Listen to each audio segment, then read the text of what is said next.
begins. 4, 3, 2, 1. Blog Talk Radio.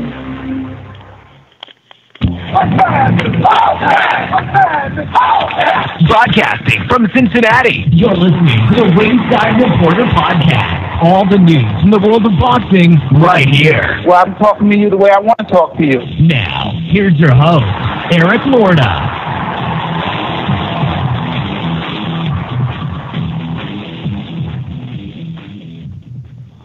And we are live. And welcome to the Ringside Reporter podcast, where we talk about the latest boxing news. If it's related to boxing, we'll talk about it here. My name is Eric Lorta, and I'm here with my co-host Ringside Robert and England's adopted son, Joe Habib. And we have a great show for you today. And if you want to call and ask questions, you can call in right now at 323-870-3857. And we'll be here till about 9 o'clock tonight. And today, we're going to talk about Marcos Maidana is going to come out of retirement to fight again. Is this true? We'll let you know. And a true legend in the sport, Rocky Lockridge, passed away this week, and we'll tell you all about it. But first, we get started with Showtime. Gervonta Davis versus Hugo Ruiz, 12 rounds for Davis's WBA junior lightweight title. This all started on Friday at the weigh-in. Gervonta came in at 0.2 pounds overweight. And Beeb, correct me if I'm wrong, wasn't he overweight for his last fight? Was it his last fight or the fight before that? I can't remember. It was a fight before that. It was on the Mayweather McGregor undercard. Yeah. It was a fight before that. Okay. Yeah. So, yeah, he got, so he was overweight here. So he had 2 hours, according to California rules, he had 2 hours to drop the weight. He did. So we have a fight. Davis scored a first-round KO over here over a very overmatched Hugo Ruiz. Ruiz was a late substitute and definitely fought like it, man. Davis landed a left-right combination. That right hand landed right on the ear, or right, actually maybe a little bit above the ear, but it hit the ear. But it was almost like a half-ear, half-head shot that dropped Ruiz. Ruiz, it was actually like a delayed reaction because he backed up, and then Davis backed up after that, and then Ruiz kind of like wobbled a little bit and then just went down on one knee. Ruiz got back up, but he was staggered. Jack Ruiz stopped the fight, and it was a good stoppage. It wasn't like anybody was complaining about it. But, you know, it wasn't, I mean, look, man, I mean, it was what it was. You can't really blame Tank for this. I think the Abner Mares fight, though, would have went in a similar fashion. I don't think that Abner Mares may have put up a little bit more of a fight, but I don't think it would have ended in the first round, though, Eric. I think it would have took a little bit. But yeah. I mean, I think you're still looking at the same outcome. I think Tank Davis beats him. Right. You know, and Hugo Ruiz again. I mean, you can't fault the guy. I mean, it was like literally just a couple. You know, how what about a week or two, if that? He knew. He fought 3 weeks ago. Yeah. So I mean, it is what it is. You know. What are you going to do? But as far as who's next for Tank, the winner of Ricardo Nunez and Edner Cherry, I don't know who Nunez is either. That'll be next for Tank because he'll be the mandatory for that WBA junior lightweight title. In regards to facing Lomachenko anytime soon, Floyd Mayweather stated that we are in no hurry. Translation, that fight ain't happening. That's right. And you know what? I don't blame him because I think he has zero shot against Loma. I really do. Well, I don't think he has any shot. Lomachenko's got his hands full with Mr. Comey in April anyway. No, that fight's not happening, and we'll go into that in a little bit. Don't you read the notes, Robert? I send you the notes, baby. Yes, I know. By the way, you sent them during the fight. What's this? You sent them during the fight. Oh, well. I forgot. You can't read them after the fight. You had a whole day to read them. Right? Yeah, I know. I know. You had 24 hours. I got it. Yeah. Somebody in the chat notorious to said, read the notes, Robert. Hey, go ahead and give me a bad time if you want, guys. All right. Anyway. So, Robert, watching Gervonta Davis, what were your thoughts on him? I mean, if you could tell much from the 3 minutes he was in there. Well, I've got a serious question. This is the second time he's had issues with weight, and they covered it during the broadcast before the fight started. they asked the question, is it time for him to move up to 135? And Paulie, he said, well, no, you don't want to do that too early. And Davis said after the fight that he's going to fight at least 3, maybe 4 times this year. But I'm wondering, is it time for him to move up to 135? Because, he lost. He does not have a loss in his career. The only loss he has in his career is losing a title belt on the scale. And if you know your champion has got an issue making weight, isn't that something you're going to have to consider? I think he does need to move up in weight. Listen, he's missed weight multiple times. Yeah. He's missed weight multiple times. So nobody's been able to take a belt off of him in the ring. The only way he loses a belt is on a scale. Insane. Beeb, let me ask you a question now. What were your thoughts? Can you gauge anything from this performance by Davis? I can, and I'll tell you why. Now, hear me out here first. When you look at the way he dispatches these guys, it's very impressive. He does what he's supposed to do. We hear that a lot when a guy blows someone out. He did what he's supposed to do. But when I watch a guy like Tank Davis operate, I use this term about fighters a lot. I say they get a lot out of a little. And what I mean by that is this guy is very, very gifted. He's very explosive, which is very obvious to see.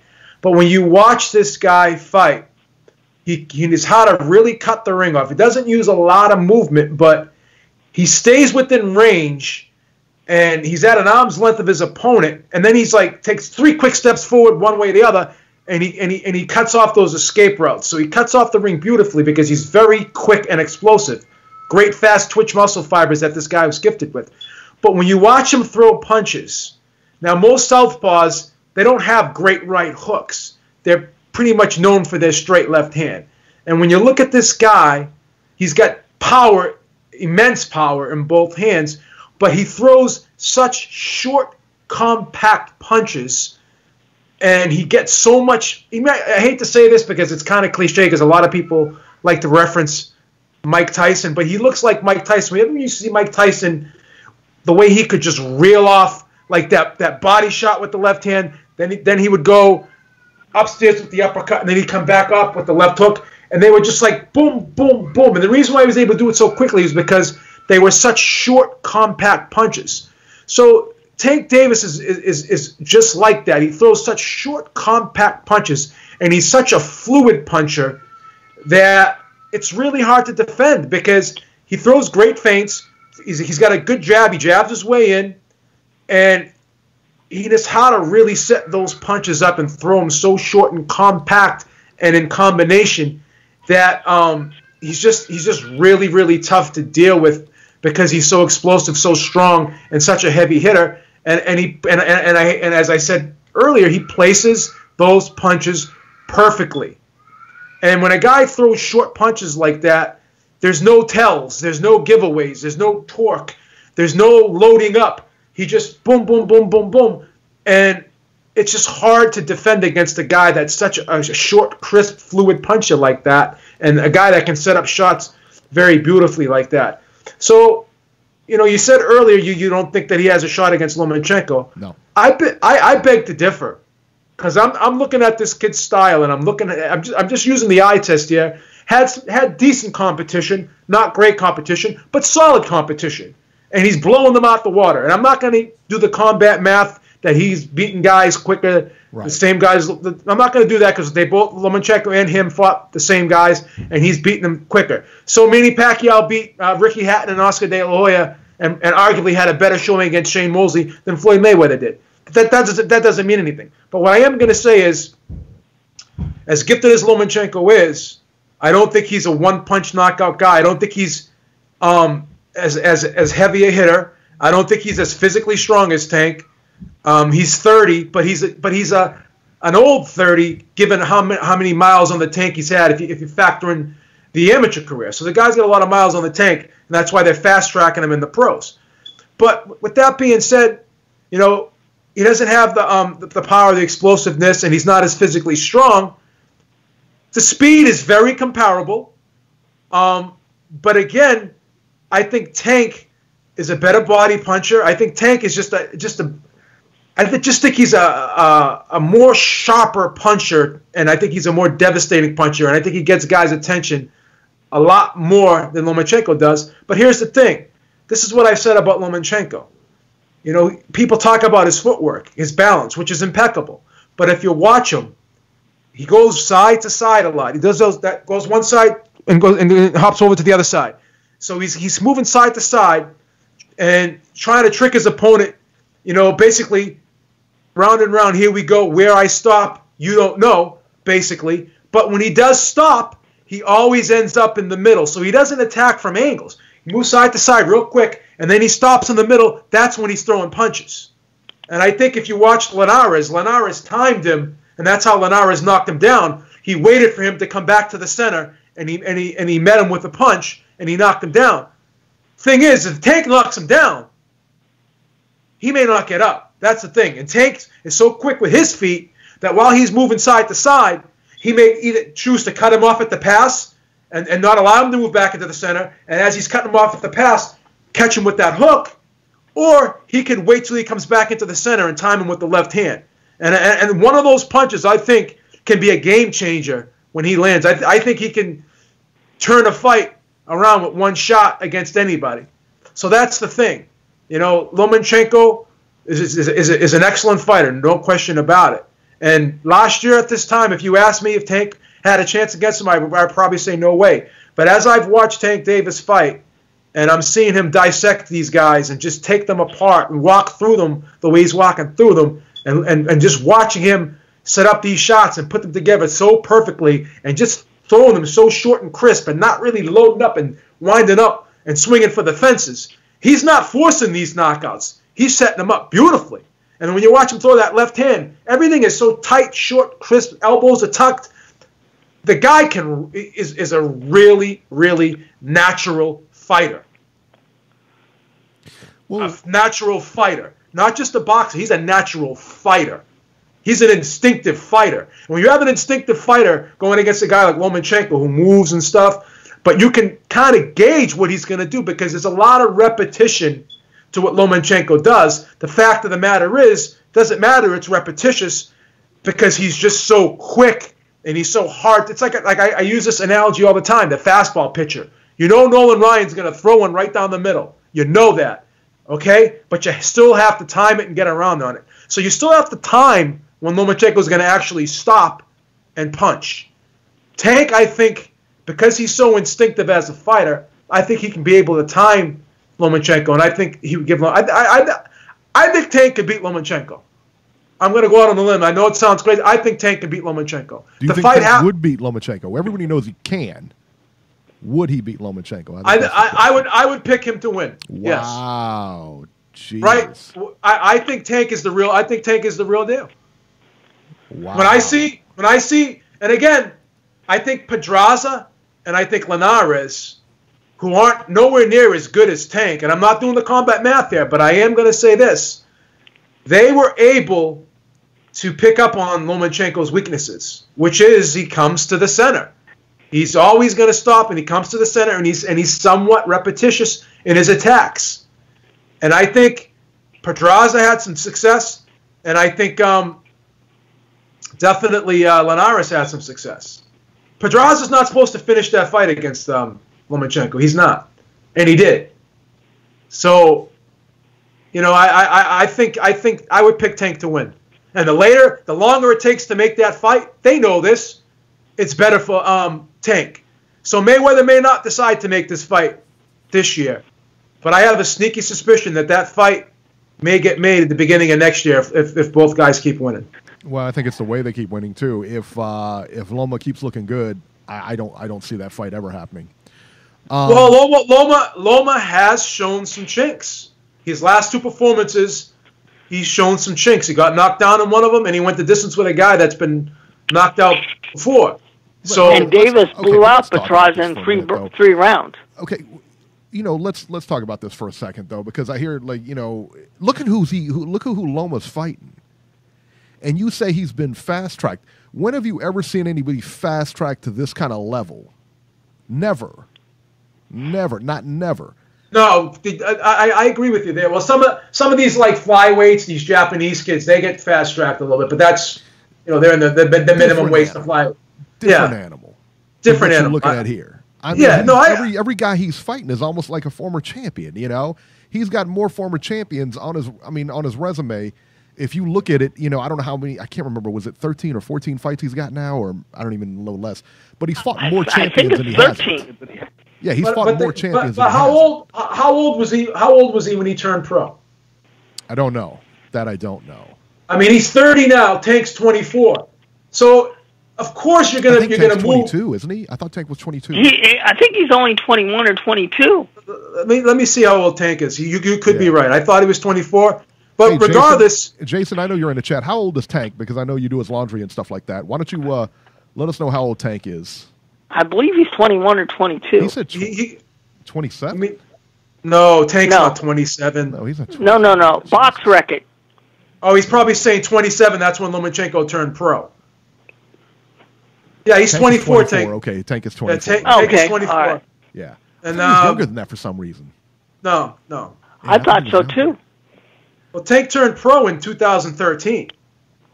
So. Yeah.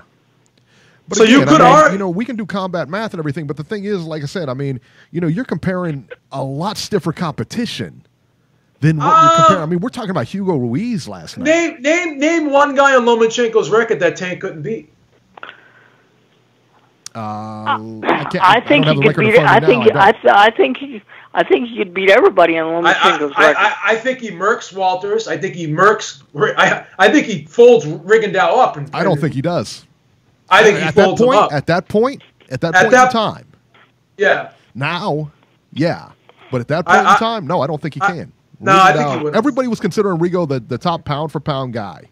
Yeah, but I think Tank would have done the same thing to Rigondeaux. Too strong. I don't know. I don't know about that one. Too big, too strong. Can't hit Rigo. And this is the thing too. When Tank's if Tank goes up to 135, like he's rehydrating to 141, and he's fighting at 130. When Tank goes up to 135, he's gonna probably be like 152, 153-ish. He's gonna be so much bigger and stronger than Lomachenko. Number one, and number two, Tank is 24, Lomachenko's 30.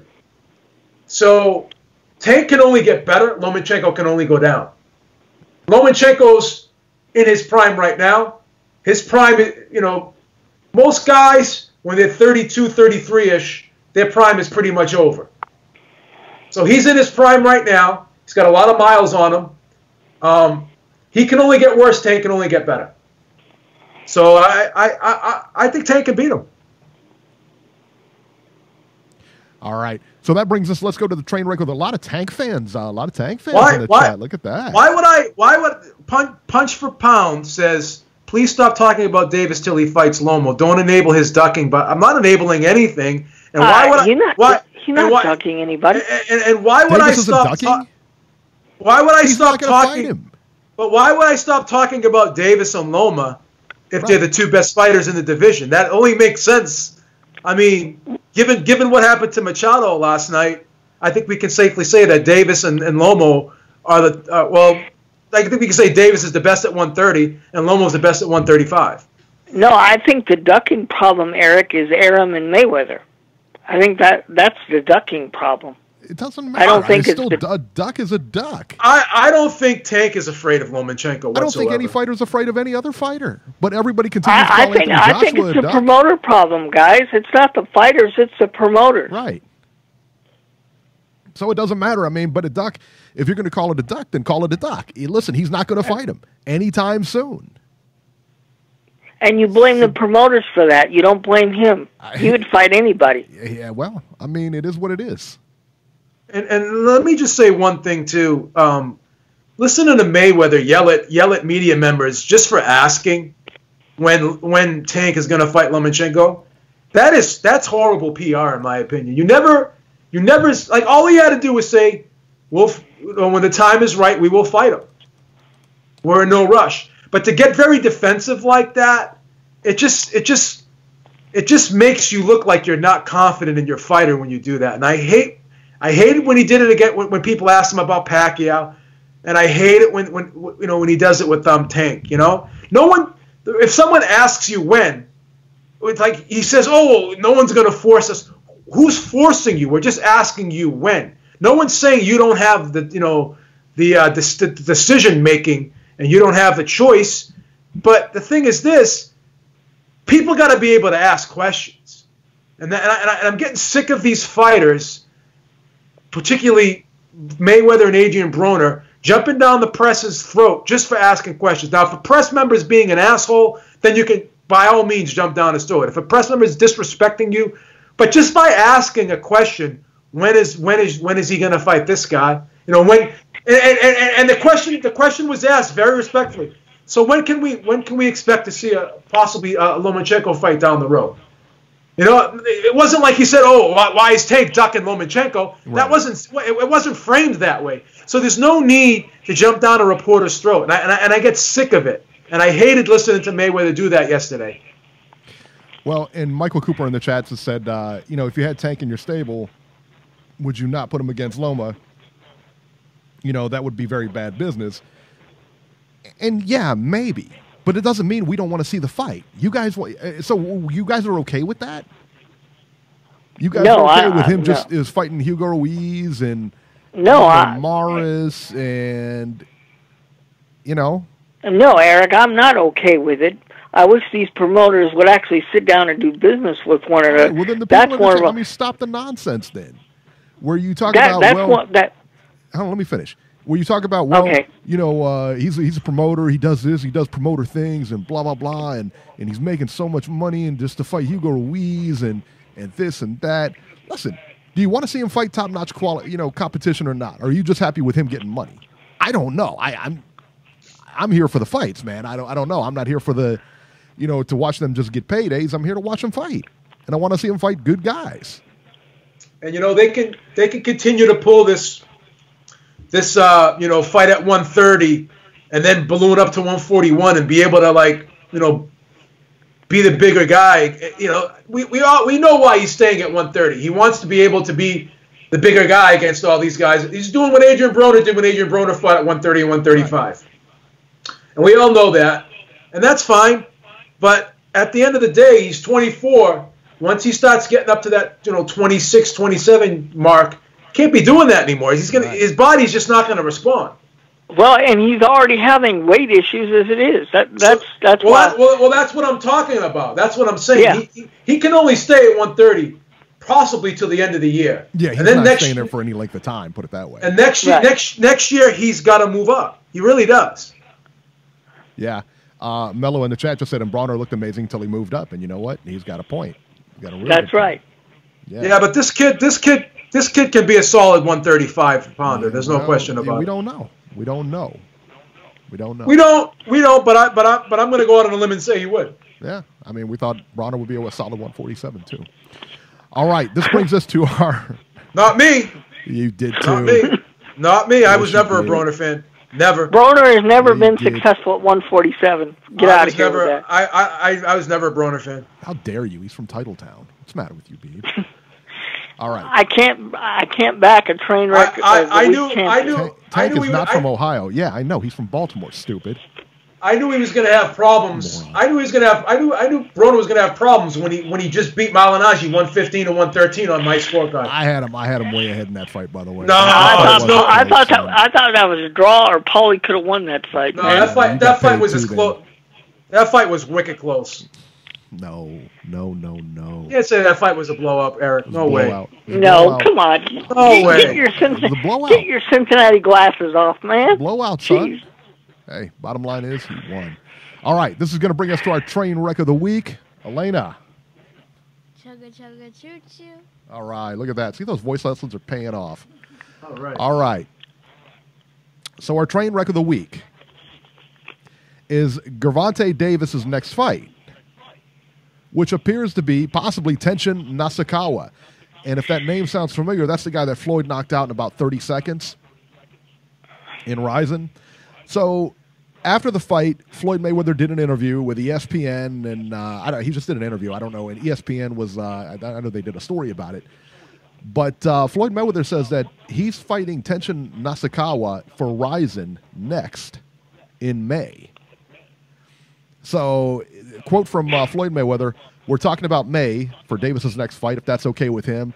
He got an exhibition bout with a guy, Tenshin, in Japan in April. He's fighting Tenshin an exhibition match in Japan in Rizin. I'm proud of Tank. He is going to stay active. So it's Tenshin in April. Tenshin's first in April, and then May it's a real fight," Mayweather said. What in the world? Get out of here. Right? What is that?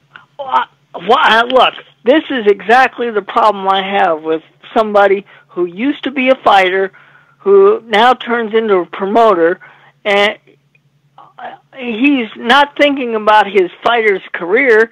He's thinking about putting more money in his pocket. What the hell is this business? He fought this kid on New Year's Eve, and now he wants his best fighter to go over there and do the same thing? Get out of here with that. What are your thoughts on this, Beeb? I don't know, man. I think it's horrible, but what am I going to do? I mean, if he's going to get money, I'd like to see the kid get paid. It's hard to just turn these fights down, these exhibitions down if you're going to get paid. I just don't want any dives this time, that's all. Yeah, I tell you, I mean, I think they could, I mean, just fight a regular fight. I mean, it's, come on. He's an active champion. What the hell? Oh, my God.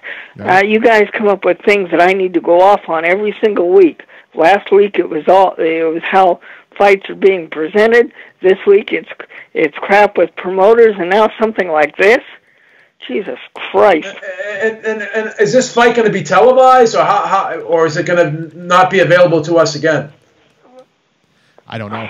Who cares? I wouldn't pay a dime for this. Yeah, I mean, I'm sure we'll be able to see it, but yeah. I wouldn't pay a dime for this. Get out of here. Yeah. Jason is on fire in the chat tonight. He is all over Loma's shorts, man. Or not Loma's shorts, but Davis's shorts. He's timing people out in the chat. For what? And for saying words like "mighty Khan," right? And this guy calls everyone right. Yeah, calls everyone. Knock it off. He calls everyone every name in the book. Right. And then when they retaliate, he's gonna freaking time. No. Either do it right, or we're gonna take it away from you. Yeah, so exactly. Just deal with that. I mean, and besides, we gave this guy Caller of the Year, and he's acting like Idiot of the Year so far. That's partly why we gave him Caller of the Year. Robbie's going in. Wow, look at Robert, man. Well, I get sick and tired, especially with today's politics and boxing. I get sick and tired of people blaming fighters for ducking when it's the promoters who do the ducking. It's not the damn fighters. Well, I hate to say this, but Eddie Hearn did make a good point on one of his interviews last week. Because when you think about it, each promoter has a deal with a network. Eddie's got the deal with the Zone, Bob Arum's got the deal with ESPN, and PBC's got the deal with Fox and Showtime. So obviously, these promoters have made a commitment to the network that they're affiliated with, that they have a deal with. So it's just hard to say, okay, well, we're going to go over there or they're going to come over here, unless the fight is gigantic. So if it doesn't make sense to cross the street and go fight, like Lomachenko has to fight on ESPN, Tank has to fight on Showtime or Fox. So, I mean, what are you going to do? That's the thing. Decide what network the fight's going to be on, but how are you going to tell ESPN? Well, I want to have Lomachenko go fight on Fox, or how are you going to tell Fox or Showtime that hey, we're going to go put Davis on ESPN? That's a problem. So that's just the way it is. I mean, it sucks. It sucks, but that's just the way it's set up. It sucks. Yeah, but normally the only way around this crap is you put the fight on pay-per-view so they can both make money. I think that's the thing too. I mean, yeah, I mean that's all you can do. So let's move ahead here. Let's move on to Mario Barrios versus Richard Zamora. Barrios scored a 4th-round TKO over Richard Zamora. That's pretty much it. I don't know, just an average fight. Beeb, you guys have anything more to say on this one? No. Barrios looked good, and I think it's time, though. He's 23-0 with 15 knockouts. I think it's time to step up the level of competition to see if he's worthy of, a major title shot. I know that before the fight, Virgil Hunter said it's going to be another year before he's ready for a title shot. Well, if you want to find out if he's worthy of a title shot, then increase the level of his competition. Don't give him any more cupcakes. Yeah, I would go along with that. Javier Fortuna versus Sharif Bogaray, 10 rounds lightweights. Fortuna won a unanimous decision over Bogaray by the scores of 96-93 on all cards. Robert, what were your thoughts on this fight? Frankly, this fight almost put me to sleep. Because in the first half of the fight, the opponent was doing well. In the second half of the fight, Fortuna was doing well. But in between, they did a lot of hugging, a lot of holding, and it wasn't a very pleasing, aesthetically pleasing fight. The styles did not mix in this fight. And, I guess the right person won, but frankly, I was glad that this fight was over, and let's see what Fortuna has to offer in his next performance. There you go. Also, too, I don't know if you guys saw this one or not, Erickson Lubin versus Ishe Smith, 10 rounds junior middleweights. Lubin wins. They didn't show it. Right. That's why I asked, Erickson Lubin wins via TKO in the 3rd over Ishe Smith. This one, man, I tell you what, did you watch the weigh-in for this one? And these two were going back and forth. I mean, these two looked they were going to fight at the weigh-in, man. No. But Lubin really put it on him in this fight, man. He really did. Yeah. He looked good. But Ishe, again, it's a good comeback fight for him. But I don't know. This is the first time Ishe was ever stopped, I believe. He's never been stopped before. And it's going to be the last because immediately after the fight he announced his retirement. So. Yeah. Oh, did he? Yeah. Yeah, that makes sense. I mean, he got leveled in that fight, man. So there you go. All right, let's talk about the DAZN card here. Give me 1 second. All right, so Alberto Machado versus Andrew Cancio, 12 rounds for Machado's WBA regular junior lightweight title. Andrew Cancio is the new WBA regular champion after shocking Alberto Machado with a 4th-round KO. Cancio was actually down and almost out in the first round from a body shot, man. He then started to put it together, came back, knocked Machado down 3 times in the 4th, and the ref stopped the fight. Beeb, you love this fight, man. Talk about it.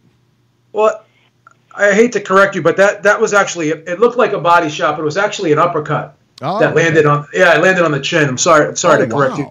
I missed that. Yeah. And then, when I saw that first round, I was like saying to myself, this is going to be a short night for Machado because Machado's beaten some pretty decent guys. Jezreel Corrales, he's beaten some decent guys. He's beaten some solid guys. And, he was thought to have been the best fighter at 130 after he beat Corrales. And he also beat Yundell Evans as well, too. He's a pretty decent fighter as well. So he's beating some solid guys. But the thing I noticed with Machado was he had a great first round, but in the second round he got hit with a looping left hook around the guard, and that seemed to be the beginning of the end for him because that punch kind of stunned him, and then he got hit with that same punch again in the 3rd round, and the 3rd round was, in the 3rd round, that's when it really got to him. But one thing I noticed about Machado was he kept his hands like really close in front of his face, and it allowed Cancio to loop the shots around his gloves because he kept the way his hands were positioned. His hands were so close in front of his face. It wasn't like he was air muffing and kept his hands on the side of his face. They were like right in front of his face. And he didn't. And you know what? It's like his lead. He really didn't even have a lead hand. He was just standing there. Both hands, like both gloves, were like down right by kind of like, his chest a little bit at the bottom of his chin. And his defense was not great in this fight. The way he positioned his hands, Cancio was able to really, hammer home those looping shots around the guard, particularly the left hook. And he was able to throw a real wide left hook that Machado just couldn't seem to defend against. And then also he was going downstairs beautifully as well, and the body shots were really hurting Machado. So Machado was being picked apart here by a guy who actually works a 9-to-5 job that thought about giving up the sport after losing to Joseph Diaz, excuse me. After getting knocked out by Joseph Diaz, he was contemplating packing it in.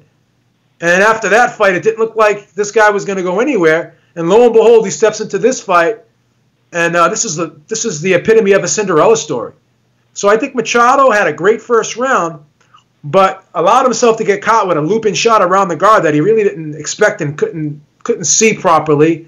And after that, that was the beginning of the end. He never seemed to be able to recover from that, that left hook, particularly in the third round. The second round, it happened at the end of the round, and then as the third round began, he landed that same punch again. So those two shots back to back, kinda like at the end of the second and the beginning of the third, he just couldn't recover.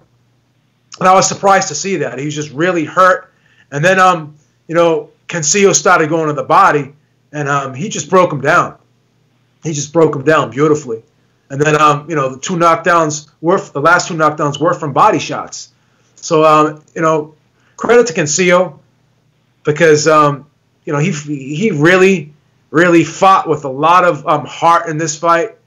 He had to come back from an early first round knockdown. He was not the house fighter here. This was basically looked upon as a showcase fight for Machado. And once again, the underdog does not follow the script that was put in front of him, and he decides to write his own story, and that's what Cancio did. And good for him. He has Monday off, but he's got to be back at work at Tuesday, and he's going to have a lot to talk about with his coworkers, man, because he's a new world champion. How about that? I mean, yeah, can you imagine going into work on Monday and being a world champion? Ray Vargas versus Franklin Manzanilla. 12 rounds for Vargas' WBC junior featherweight title. Ray Vargas wins a unanimous decision over Manzanilla by the scores of 117 and 108 on all three cards. Now, Vargas was Vargas knocked down, I think, in the first round? Was it the first round he was knocked down? I think it was like a flash knockdown. Yeah. But he looked to be in control for the fight, so yeah, there you go. Let's see here. All right, let's go for the upcoming fights here. All right, so tonight on ESPN, started at 7. If you guys got your DVRs set, if not, you're not missing much. But go ahead and set them. Jose Ramirez versus Jose Zepeda, 12 rounds for Ramirez's WBO junior welterweight title. And then on the undercard, Ray Beltran versus Hiroki Okada, 10 rounds junior welterweights. Joel Diaz versus Christian Coria, 8 rounds junior welterweights. And let's see what we got here. On February 15th, Robert, is that a Thursday or a Friday? Friday. On ESPN, Rob Brandt versus Kasan Bazan. Let's see here. Bazangurov for Brandt's WBA regular middleweight title. Joshua Greer on the undercard versus Giovanni Escaner, 10 rounds bantamweights. Michaela Mayer on the undercard versus Yareli Larios, 8 rounds female junior lightweights. So that should be interesting. On Showtime, I think this is a Showtime and UFC Fight Pass. It's a Showbox card, yes. Yeah. Well, this is interesting. This is on both Showtime and UFC Fight Pass. Shojahan Ergashev versus Mikhail Fox, 10 rounds junior welterweights. Jesse Angel Hernandez versus Thomas Ward, 10 rounds junior featherweights. Nico Hernandez versus Victor Trejo Garcia, 8 rounds flyweights. And let's see here. What else? On February 16th on Fox, the big one, Leo Santa Cruz versus Rafael Rivera, 12 rounds for Santa Cruz's WBA featherweight title. Omar Figueroa Jr. versus John Molina Jr., 12 rounds welterweights. And Cesar Juarez versus Ryosuke Iwasa, 12 rounds IBF junior featherweight eliminator. Let's see what else we got. There's a lot of fights on that card, too, so hopefully we were able to show all of them. Maybe they'll put the undercard on Fox Sports 1. On February 16th, also from St. Petersburg, Florida, on UFC Fight Pass, William Silva versus Juan Ramon Solis, 10 rounds lightweights. Connor Coyle versus Oscar Cortez, 10 rounds middleweights.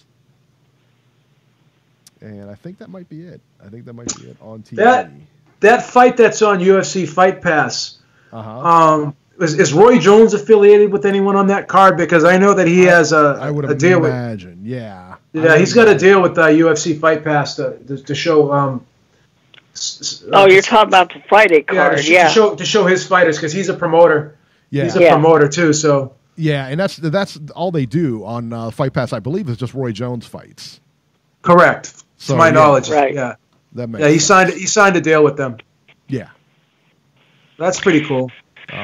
All right, guys out there in the chat, and if you're listening to the show, make sure to hit the like button, hit the thumbs up, give us some love, man. Give us a thumbs up there, and subscribe to the channel, subscribe to us on iTunes, all that other good stuff. So yeah, man, just you guys are out there, so yeah, let's get those likes up, man. Let's get the thumbs up button up.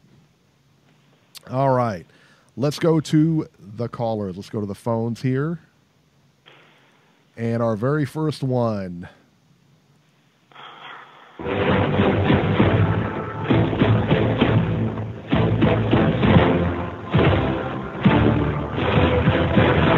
He's a fucking mental case is what he is. Come on. Stop it. Jason, you're live. Or maybe not. Did he get mad because we timed him out? I don't know, man. Go to the next caller. Wow. What a baby. Seriously, did he get mad because we timed him out? I don't think so. He's laughing. He was laughing. He's laughing about it, so he's not mad. You're on the air, man. Go. Let me see if he came back on here.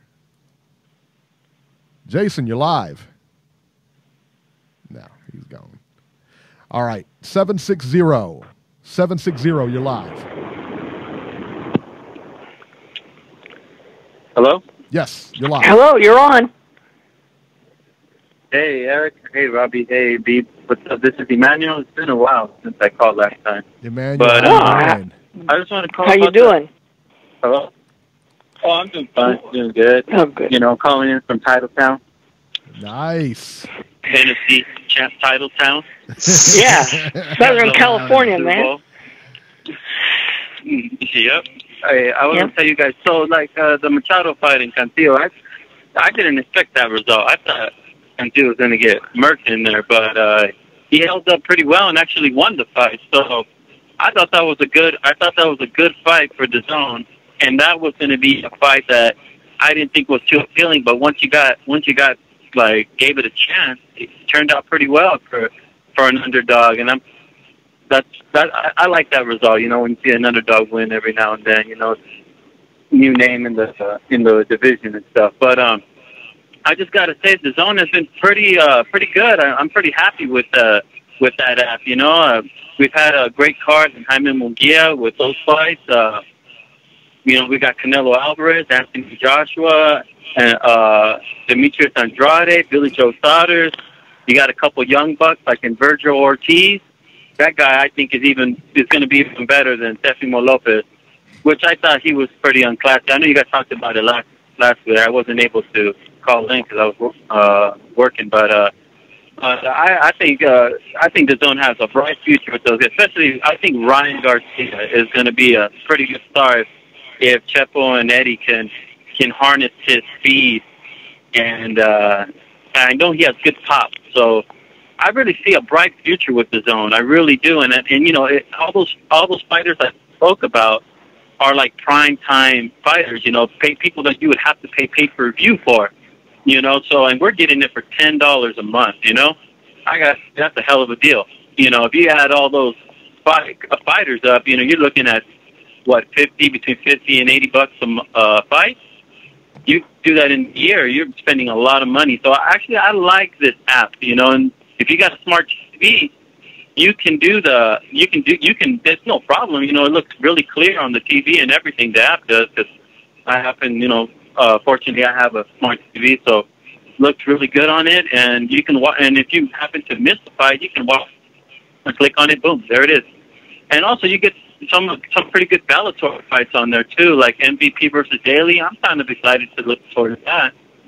So, I really like that. I'm really stoked about that. What are your guys' opinion on that?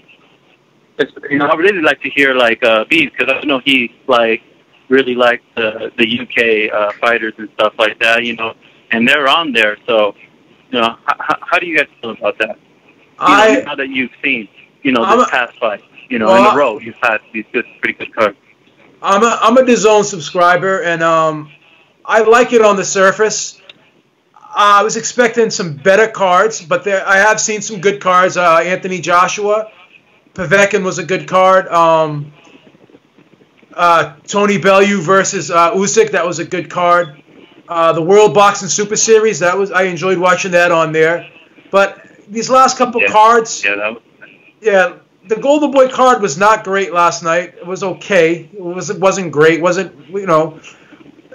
Eddie Hearn needs to step it up a bit, and I think he is going to be stepping it up with Canelo versus Jacobs, and Anthony Joshua versus Big Baby Miller. So he's going to start coming on strong with these next two fights, which is great. So and Triple G. What about Triple G? He's on there now. Yeah, Triple G's on board. So I'm happy. I'm a happy subscriber. I'm not ecstatic yet, but I'm a happy subscriber because I know how the game works, and you can't get a great fight, a great card, week in and week out. Every now and then there's going to be some uneventful cards or some cards that aren't as good as the others. But at the end of the day, I give DAZN a B+. If I'm to grade DAZN, I'm going to give it a B+. I'm a happy subscriber. That is good. I'm happy to hear that. Yeah, I'm a happy subscriber. Me as well. And then, let me cut in here. What do you say about that? Let me cut in here for a minute. Oh, yeah, go ahead, Eric. Yes, sir. Where did we see that Triple G sign with DAZN? I caught it on one of somebody's YouTube channel. I'm trying to remember. I think it was a YouTube channel called IBFP. Yeah, just to be clear, I don't think anything official has been announced. I heard they said that he signed for $45 million 2 fights. That's what I heard. I don't know. Yeah. Where did we see that anywhere, like on ESPN or anything like that? It needs to be a place where it's official, guys. Let me see, because I know some of the writers, some of the I think it was what's his name there? Kim's fake Twitter account. Who's that guy? Who's that guy from California? Lance Pugmire? I think Lance Pugmire? Yeah, I think Lance Pugmire was saying something about it. Well, it wasn't in the column he wrote today, so. No. Yeah, I wonder if Callum Smith is on DAZN, correct? Yeah. Yeah, he's an Eddie Hearn fighter. Yeah. Okay, yeah. So there you go. That's another guy right there. He's exciting to watch as well. And you got any fighter he fights with is Benavidez or Caleb Plant. That was a shocker, but that would be a good fight as well. Here's an article on Forbes. Right, here's an article on Forbes. It says why Gennady Golovkin's impending deal with DAZN is a no-brainer. Right, but I saw that one too. But yeah, it's nothing official yet. Yeah, it's not official. It hasn't been announced. We need something concrete, guys. It's not done yet. But he was offered $45 million for 2 fights, they say. Wow. But it hasn't been accepted yet.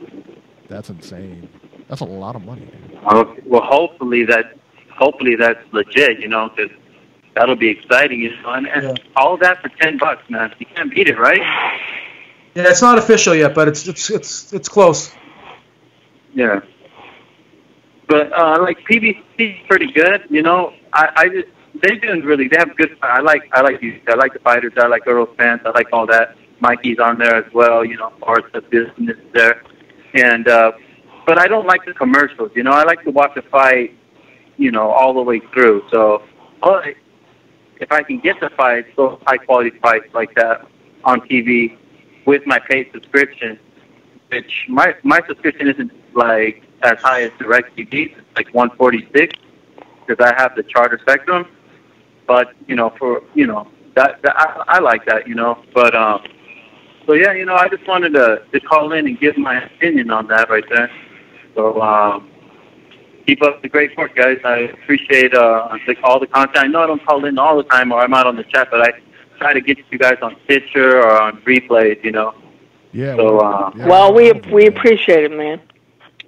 Spotify everywhere, yeah. man. We appreciate all right, it. guys. Yep. What a nice call that was. That's Yes, a sir. nice that's a nice upbeat positive call. And then Michael we're Town gonna Jr. And then we're gonna get a Michael call Town come Jr. in. Then the other guy's gonna call in and he's gonna just be on a tangent. He's gonna be angry. He's gonna be pissed off. I disagree. Well, that happens every week, Beeb. I think Jason is going to be a perfect gentleman. I disagree. I think it's going to be a very, I will say, a very nice call. That's what I think. Does anybody want to place any bets that it's going to be anything other than that? A very nice, civil. We know how Jason's calls turn out. It's gonna be a vicious rant. Oh, no way. No way Jason comes in here with a vicious rant. Okay. And I'm going to prove it to you. Jason, you're live. Where's my intro, you piece of shit?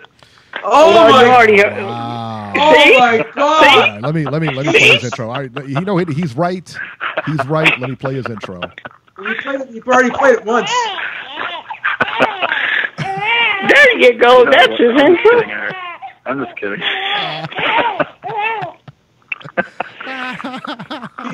Thanks, Eric. Piece of shit. Thanks, man. So that was your reaction when Beeb was schooling you about Tank. Beeb wasn't schooling anyone on Tank. Possibly beating Loma, Yeah, he was. I've been telling you this for months. I'm glad Beeb has come around to my position, because I've always, I think Loma's kind of slowing down. Last two fights, he's slowed down. He's kind of flat-footed more. He hasn't been bouncing on his feet and shit. I think he's more cocky. I think Loma's one of those guys. He's starting to read his own press clippings. He thinks he's a fucking god in there. He gets really cocky in there. And when Tanks catches you, it doesn't matter if you're a 126-pounder, 130, 135. You're gonna fucking get hurt. So I agree with Beeb with all that. You know what? I agree with that. And Tank's a good fighter, and he's a good boxer, and he's got power and everything like that. My biggest issue, though, when you talk about this, is if you look at the two resumes, and you listen, man, you're gonna be hard pressed to find anybody with Loma's resume. But he hasn't fought. Not many people in boxing at Tank's age have better resumes than him. Really, at 22 with only 22 or 23 fights, Loma's an outlier, isn't he? Loma's like a special guy, so we can't compare everybody to Loma. Yeah, no, I mean it's hard, and like you said, it is hard to compare Loma's resume with anybody else's. It is. But let's talk about Canelo's resume after 20 fights. You want to talk about that? Canelo's resume at 20 fights? I mean, you don't want to talk about that. I don't know. It's horrible. Canelo didn't fight anybody till like 30 or 40 fights, so I mean, but what I didn't like was Floyd Mayweather kept lying like Tank has no real amateur experience. He had almost 300 fights. He has amateur experience, and no fucking reporter corrected him, which was kind of fucking weak. Eric, let me ask you this: do you, with all due respect, do you think we need a resume to tell us that this kid Tank can fight? No, absolutely not. No. I mean, we could look at this guy and we can tell if this guy's special. No, but what I'm saying is anybody who thinks that he's going to run right through Loma, or that Loma's ducking him or anything like that. No, and that he wouldn't give Loma. I mean, like, come on. But I think it's a competitive fight one way or the other. I don't think it's an easy fight for either guy.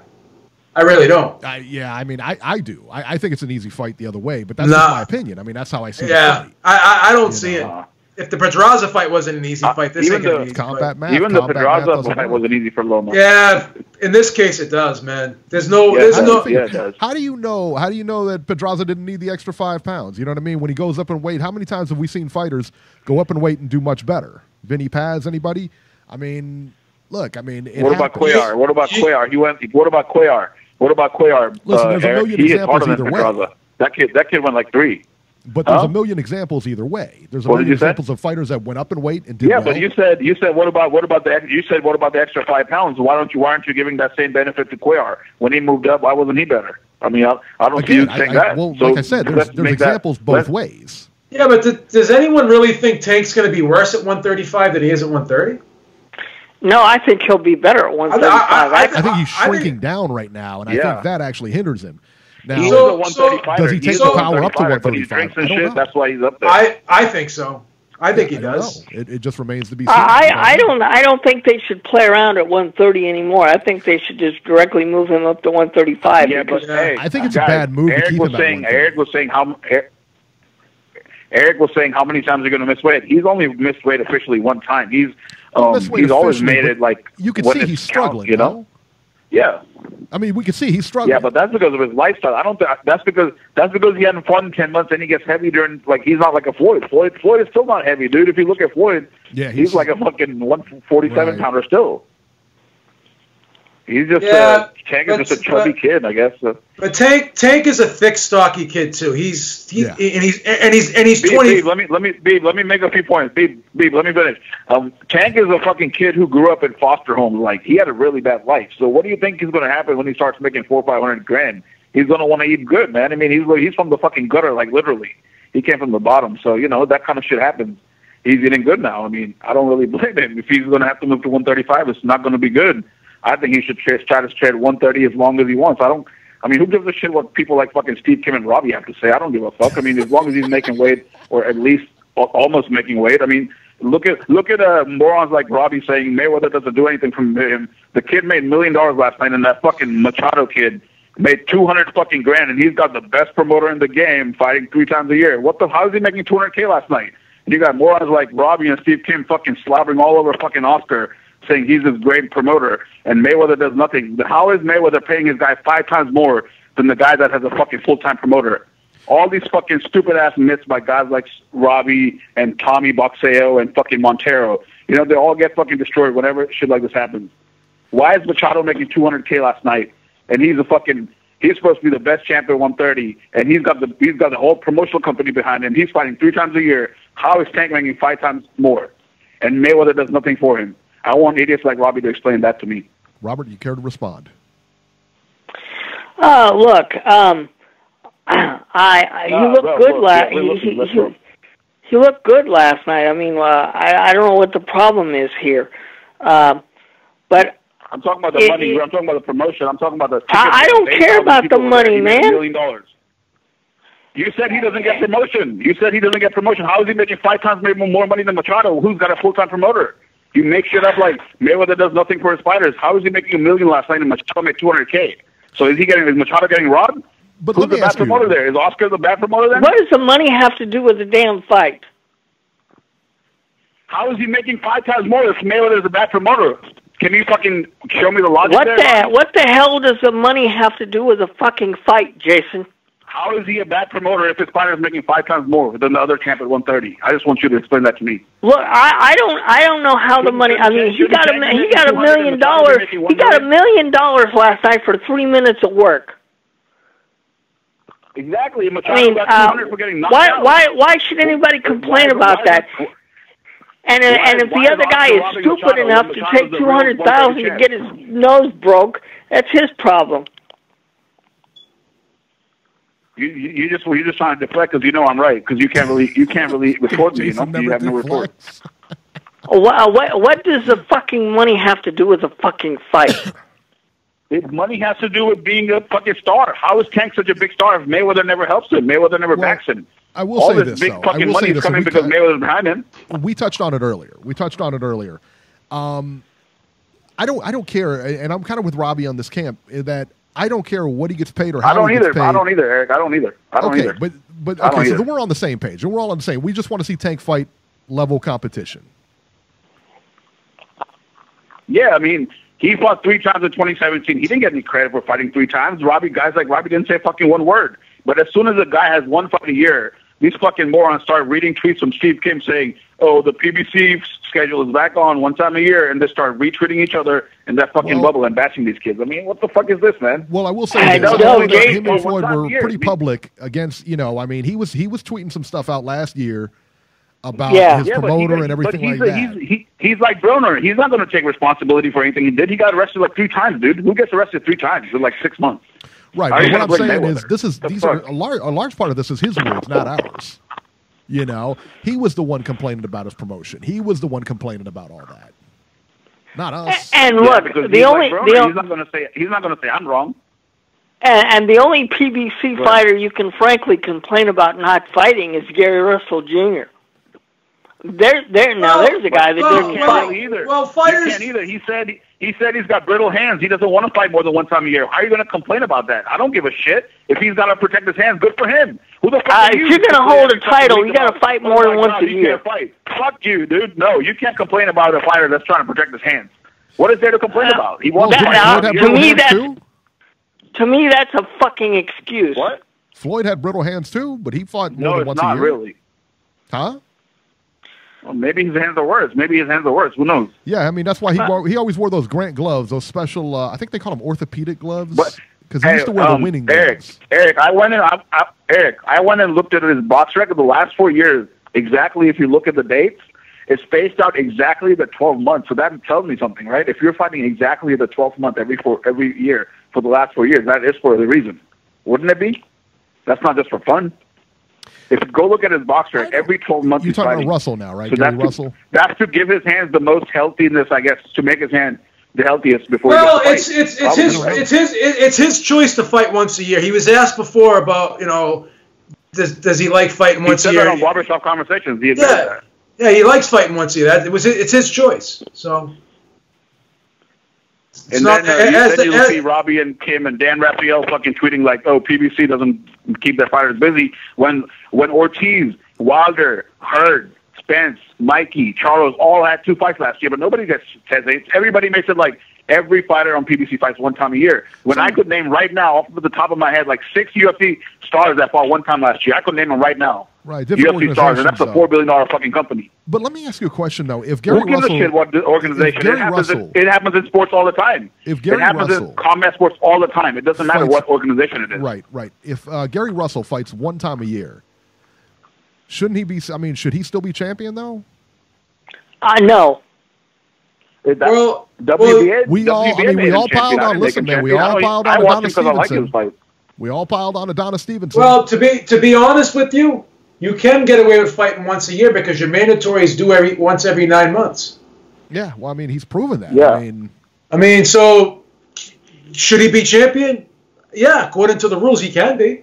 He should be champion until someone beats him. Also, another thing, Beeb, when guys like that McDonald kid leave fucking UFC and go to Bellator, I don't see fucking UFC fans crying like retards like, "Oh my God, we got to make UFC Bellator fights right away."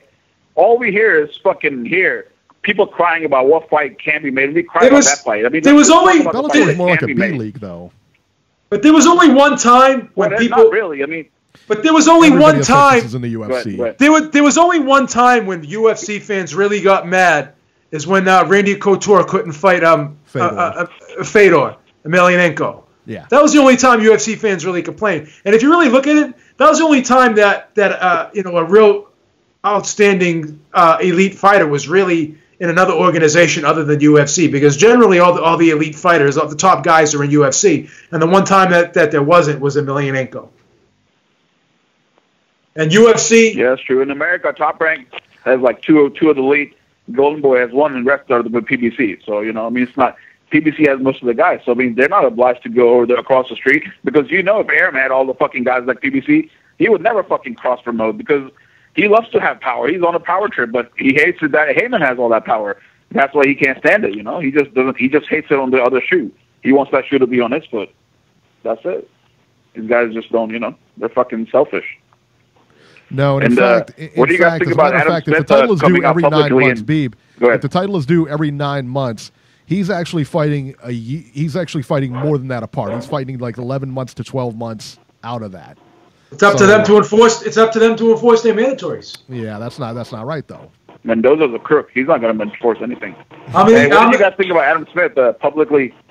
Go ahead. No, I was going to say, and by the way, Gary Russell's a guy that I don't know that Tank could have beaten at that time. I don't know. So and he was on Loma's record. Tank will knock his ass out. Tank will knock his ass out. Eric, Tank will knock him out. I'm telling you. I don't know. Maybe not. I don't know. I wish somebody'd knock him out because he could disappear. See, that's where there you go, Robbie, being a fucking hater for no fucking reason. I mean, if the guy decides he wants to fight once a year, that's his choice. I mean, I know, but I hate it, Beeb. I always have. Listen, if you're going to be fair, be fair about the wrong shit. If you're going to be fair about it, because we all piled on Adonis Stevenson for doing the same thing. That's right. But Gary Russell meets. We weren't hitting on it for a bad hand. No, Gary Russell does fight his mandatories when he's ordered. He fought Jojo Diaz. That was his mandatory. He didn't duck him. Oh, I see what you're saying. Okay. He fights his mandatories. He fought Loma too. He fought Loma. He fought Loma. He wasn't ready for Loma. Loma wasn't his mandatory. He's never not met a mandatory requirement when he was asked to fight his mandatory. Okay. No, that's true. That's true. And even though he fights once a year, he fights good guys. He has a good resume. Gary Russell absolutely does. Absolutely does. Beeb, this 4-year PBC deal, the Leo fight and Tank fights are coming soon. He said he wants to fight Tank, so he won't be just going out there saying that for fun. I'm sure he wants to move up to 132. He looks trained as fuck. All I'm saying is everyone blames PBC, but Gary Russell said it out of his own mouth that I choose to fight once a year. That's my decision. Said it. It's not like PBC. Wait, let me finish my sentence. It's not like PBC is shelving him. Go ahead. B, what about Callum Smith? That kid had one fight last year. Then he beat Groves, and he's been sitting on the fucking shelf for 5 months. Not one fucking soul in boxing is even going to mention it because he's with Eddie. You think fucking Robbie's going to mention that shit? Robbie doesn't give a fuck. He doesn't care. If Steve Kim never mentioned that Gary Russell doesn't fight one time a year, Robbie wouldn't give 2 fucking fucks about it. These are all the fucking talking points being spread around. Nobody gives a shit until PBC took over boxing about fighters fighting 2 times or 1 time. Nobody used to give a shit about that. People were just happy to get boxing. How many years after Beeb? Go look at Muhammad Ali's record. All PBC guys start being busy. They'll move on to something else to hate about him. I'm telling you. Go look at Muhammad Ali's record. There's been years where he's only fought once in a year too. Well, we talked about the PBC thing. We talked about this on a couple of earlier shows where, with Danny Garcia and stuff like that, and that he wasn't fighting enough and this and that. And then we kind of made the point, like, look, it's like we don't know. We don't know what the deal is. We don't know. Danny's out there building his brand. Fighting. He's building his clothing line. Danny's like a businessman out there. He's got fucking businesses. Right, but my point is, though, we don't know if Danny Garcia is not fighting because Danny Garcia doesn't want to fight or that PBC can't get him to fight. That was my theory is this. My theory is this. So we can't really blame anybody. We can't blame the promoter. We can't blame PBC, and we can't blame Garcia because we don't know. But we always blame PBC. But this is my theory, and it's just my theory. It's my opinion.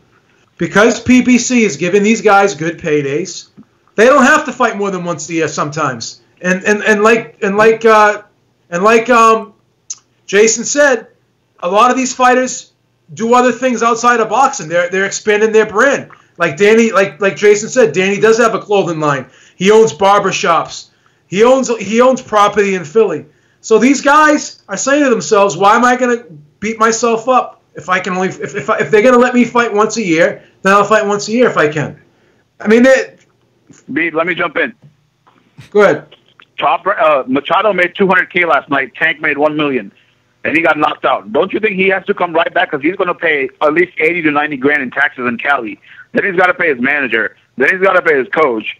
So he's got to come back in 2-3 months. He's getting ripped off by his fucking promoter. And you got people like Robbie saying PBC doesn't know how to promote this, that, and fucking Oscar's robbing this kid. He would be making $400K easy on PBC. He's getting $200. Where is the rest of that money going? Somebody's pocketing that shit. Where is that money? He's way more than he's worth way more than $200K. And no fucking fan is going to call in and talk shit about Oscar. Neither is Nacho. No, not Robbie or Kim. Nobody. How is Tank making $1 million? He's a 130 champ. He shouldn't be making $1 million. They're overpaying him. And they're underpaying Machado, and that kid has to probably come back in 3 months because he'll be broke in 3 months or 4 months. Was it and he's got knocked out. So what did he make? $200,000 last night. So, yeah. Let me see here. Yeah, Tank made $1 million flat. Also, I was going to say, did He you guys probably see got about Adam 70. Smith? He's probably He was taking home kinda about, what, pissed at Eddie. 70, He said, Beeb? 70 grand. He's taking home 70 grand. Yeah, I think he's probably taking home about 70 of that. Nah, less. Hell no, less, dude. Less. 70's too much. Maybe. I don't know. No, 70 sounds about right to me. 70's about right. 60%, you figure what? Manager, 40% coach, taxes. manager, coach, and camp fees and shit. Yeah. No, Manager I think 70 is about right. Camp Manager gets about, what, 20%? 10, I would think. Probably 10. Trainer gets 10, manager gets 10, you know. Yeah. You know. Depends. Yeah, 70 sounds about right. It depends. Boxing managers take 20 or 30% sometimes. Boxing managers take 20 or 30% sometimes, I heard. Heyman is the only one that takes 10%. That's why and here's another thing that Heyman does too is he cuts these guys side checks. He doesn't just give them what's reported to the commission. A lot of, like we saw what he did with Julio Cesar Chavez Jr. He cut him a side check. Adrian Broner's gone on record and said he's getting side checks. So that's exactly what Beeb, that's exactly what Drake said on his song nonstop. He said, "I get Al Heyman checks off all of my events." I mean, even a fucking superstar like that is named off the name. And then I was get checks like that off my tours. And then I was talking to Henry Ramirez on Facebook, who the trainer of Chris Arreola and Chris Avalos and many others, and I had a conversation with him, and he said what gets reported to the commission, isn't always in most cases is not the actual purse. They get paid more than that because what the promoter does, and the promoter will help the fighter out and not give the full purse a lot of times and cut him a side check for a bonus or training expenses or whatever. It's to save the kid in taxes. So, all right, Beeb, let me make my last point. Then I'm out of here, so Robbie can start talking shit once I'm gone. I was gonna say, did you hear Adam Smith say on fucking IFL that they won't Callum Smith back on fucking Sky Sports? And then Eddie came out and said Callum Smith is gonna fight in America. What the fuck is going on? Adam was like, we didn't want Cheeseman as the main event. We wanted Buatsi, and now he said we want Callum back. And Eddie's saying no, he's going to America. What the fuck's going on? These guys are disagreeing in public. If Eddie's not careful, he's gonna fuck up his deal with Sky. And Frank Warren's going to slide right back in where he was before. Because Frank Warren had that Sky deal for many, many years before Eddie Hearn. And only I think it's been the last 2 or 3 years Eddie Hearn's got that deal. And if he's not careful, his arrogance is going to fuck it up and he's going to lose it. Yeah, he's now all of on very good shows on Sky. Yeah, now all of a sudden he wants to take over America, and he's not meeting his commitments that over in the UK that he's supposed to meet. So we'll see what happens. He's probably already talking to Sky about going over to UK. I'm sure his fans will switch over to DAZN like that because they're really loyal over there. They're like Eddie Hearn fans more than boxing fans mostly. If you listen to Twitter, everybody's like, "Oh, Eddie." Let me ask you a question, Jay. Let me ask you a question real quick, Jason. Real quick. Has Steve Kim has Steve Kim ever filed a lawsuit against you for defamation of character? No, why? Because I mean, you go at him pretty hard. I mean, he can get you for defamation. I didn't say anything. I didn't say anything defamatory. I just said I just repeated what he does in the boxing world. He goes to bat for his employer. We're going to get Steve Kim on the show. We're going to get Steve Kim. Also, hey, let me finish, dude. Let me finish. What did you guys think of Mario Barrios? Do you guys like that kid? I think he's the fucking future. Isn't he 140 or 135 last night? Yeah, real quick. 140. All right, we got to go, man. We got to move ahead, Jason. All right, Goodbye. That kid would fucking beat Jose Ramirez right now. What do you guys think? Beeb, what do you think? Goodbye. Mario Barrios versus Jose Ramirez. Shut up, Bobby. I don't know if he'd beat him now, but I think it'd be a decent fight. I don't think he'd get blown out. I'd slightly favor Ramirez, but it would be a good fight. Eric, give Robbie some tissues, okay? Don't let him cry too much, okay? Wow. He goes. I never said anything defamatory about Steve Kim, but he's saying that Robbie sucks his dick. That's pretty bad. That's not defamatory. Saying a guy's getting blowjobs from another guy. Well, what do you expect from an internet troll? I never said anything defamatory about Steve Kim. Yeah, we're gonna get Steve. We're gonna see if we can get Steve Kim on the podcast. I'm gonna pay. Yeah, because I love Steve, man. I'm gonna pay Steve Kim to come on just so we can just freaking have it out with Jason. Right. Yeah, really. Yeah. All right. 209. Is this Stockton? 209. Yeah, Mr. Paul. Hey, what's up, fellas? Hey, what's up, Hey, man? what's up? Can you hear me? Barely. Yeah, go ahead. Hey, Eric. Hey, Beeb. What's going on, guy? Real quick, I want to start off. What's up, Beeb? Oh, I said, what's going on, buddy? How you doing? Yeah, hey, well, I was doing pretty good. I followed you on Twitter, same with Eric. And apparently you guys don't want to follow me back. I don't know what's wrong. I can't. Who are you? What's your Twitter name? What's your Twitter handle? Paul Alexander. I just mess with you guys. I can't follow people right now. I have to start unfollowing people. I already unfollowed like 10 people, and I'm still maxed out on followers. I got to keep unfollowing people. I told Jason the same thing. Jason was mad because I didn't follow him. I can't. I'm trying to follow people. No. Hey, I'm just messing with you, Beeb. Don't worry about it. Yeah, don't let Jason follow you. He'll message you all the time. You know. Just kidding. I like interacting with Jason. It's cool. But all right. So let's start here. I want to first of all, I think what Robbie was saying about the promoters, real quick, was I think there was a disconnect between what Robbie is talking about with the promoters and what he's talking about the reporters. I think Robbie, you correct me if I'm wrong, but I think your point is not like, of course we all want the fighters to get paid, but we're the fans, so we're more concerned with the fights that we see, you know? Yeah, no. My whole point about there's two things with the promoters here. Number one, I never paid attention to what fighters made until I got involved in doing various podcasts. That's when people started talking. That's when I started noticing how people talked about how much a fighter got made. But my two biggest problems is, number one, fans are not concerned with how much a fighter should get paid. Normal boxing fans should not be concerned about that. But my main problem with promoters these days is they don't want to work together. Like, I don't ever see the day that Floyd and Bob Arum are going to be able to sit down at a table across from one another and work out a deal with Tank Davis fighting, somebody on Top Rank, for example, like Lomachenko. Because these promoters, they build up such hatred between themselves. When it comes time for them to work together, they have no interest unless the fight is huge. And if the fight is huge, that means it's going to be on pay-per-view, so both sides can get paid. You're not going to see big fighters go from one network to another while they're under contract with whatever promoter and whatever network. See, that gets into a whole nother discussion. Should fighters continue to be tied to various networks? Because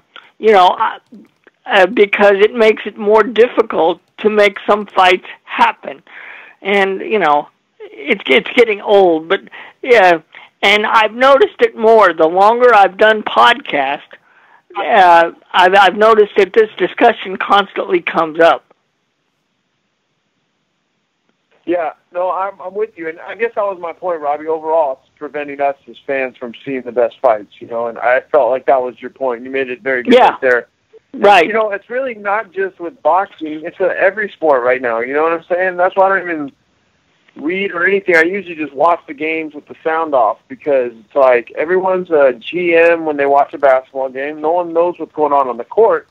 It's the same with boxing right now. I don't hear anyone really talking about like the people's skills. They just kind of just take it for granted. They give a cliche. Then they argue.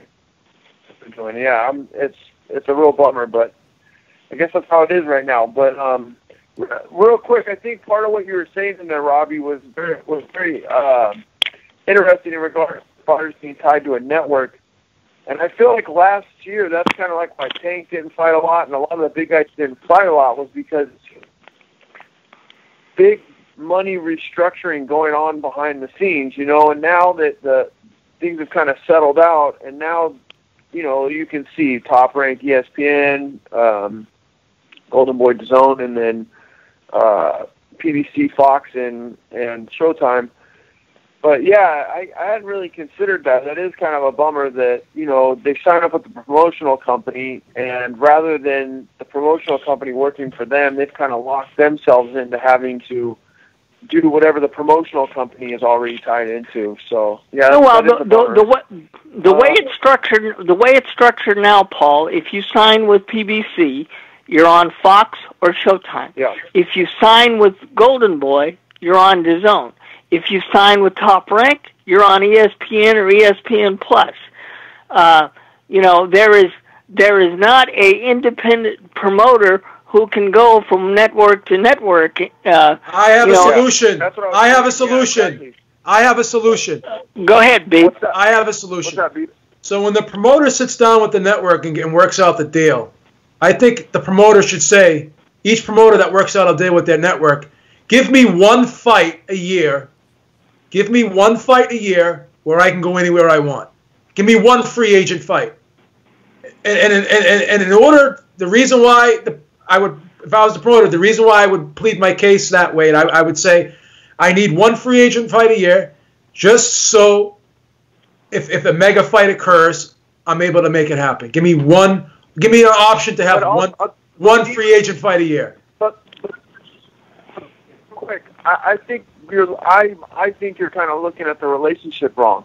I don't think the networks call the shots so much anymore. I think the promotional companies strike these deals where they use those as their fiefdom, basically. You know what I'm saying? Look at PBC with Fox. They get to run their own shows. They get to give the boxers, side paychecks by being commentators. These are all ways for them to maximize their profit and keeping all the money in-house. The promoters don't seem to want to have those free agent fights. They're the ones that they're not arguing. Well, Aram wants it. Aram wants it. Aram wants it across the street. Aram has different, but see, Aram has a different relationship with ESPN than say PBC does with Fox. Aram definitely had to strike a deal where ESPN kind of dictates what they do, right? Top Rank doesn't have their own programming. Top Rank doesn't do, you know what I'm saying? Like, Top Rank has to fit themselves into ESPN programming.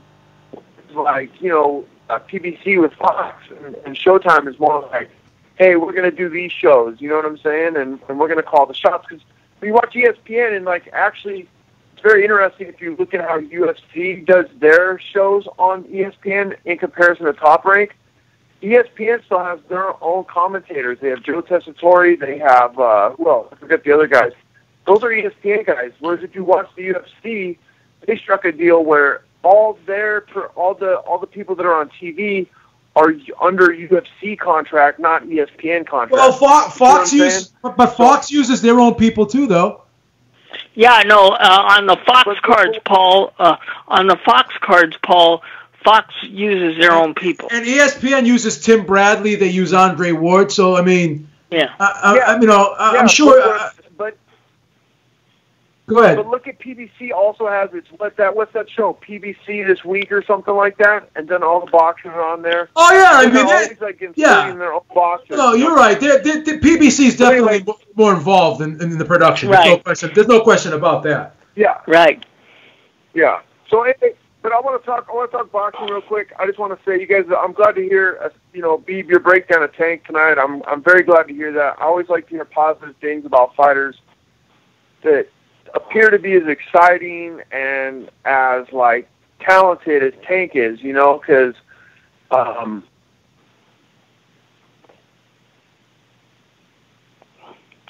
you there? Did we lose him? I think we might have. Oh, that sucks. Yeah. You can call back in if you want. Call back in. Cell phones have terrible connections sometimes. Poor guy. Poor guy. We lost him. All right. Let's go to 804. Everyone's favorite caller. Banger. Corey Banger. Yeah. Banger! Banger! Banger!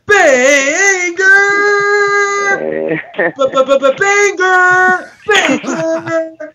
Banger! What's up, Corey? Oh, man. Back with crazy. another banger. What's going on, everybody, man? Thanks for the love, man. Back with another banger.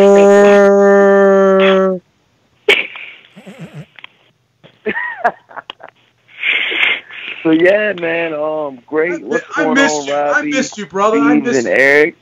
I missed you, brother. Miss y'all too, man. I know, Miss y'all man. too, man. I be trying to stay on hold sometimes, man. But when it goes over like 40 minutes, man, I'm like, they might, you know. Then he's like, you got to make it short. So I know time runs short sometimes. I know you got like, you know, Jason and some of those guys. They go, you know. Oh my God, yeah. Jason would take the whole show if you let him. But I gotta respect it. You know, I gotta respect it. They do what they do, even though they're disrespectful at times. I mean, y'all allow it. So, I mean, it's all good though, man. Like I said, man. They go on their tangents. They got to get what they got to get out. Man, I understand that. You know what I'm saying? So I just try to get fit in where I can, man. That's all. But yeah, man, it was a great weekend of fights. Like I said, if you would have listened to my show before, I said that, you know, Roberto Machado. I don't know if you guys knew this or not, but this came out of Tank Davis's mouth a couple months ago. And he actually said out of his mouth that he stopped Roberto Machado in camp on more than one occasion. He was supposed to come. This is before the Mayweather versus McGregor. They were sparring. I believe he came to the camp with Gervonta Davis. Gervonta Davis said he was, you know, he hired him to come to camp. He got invited, and you know, Machado came to the camp. To make a long story short, him and his team left, only being there 3 weeks. So, you know, he said the work wasn't good that he thought it was going to be. And, you know, it was one of those situations, you guys, where, you know, I truly, you know, thought it was going to be, you know, a lot better, you know, work, you know, but it wasn't. And I knew Machado had holes in his game, and these are holes that you can't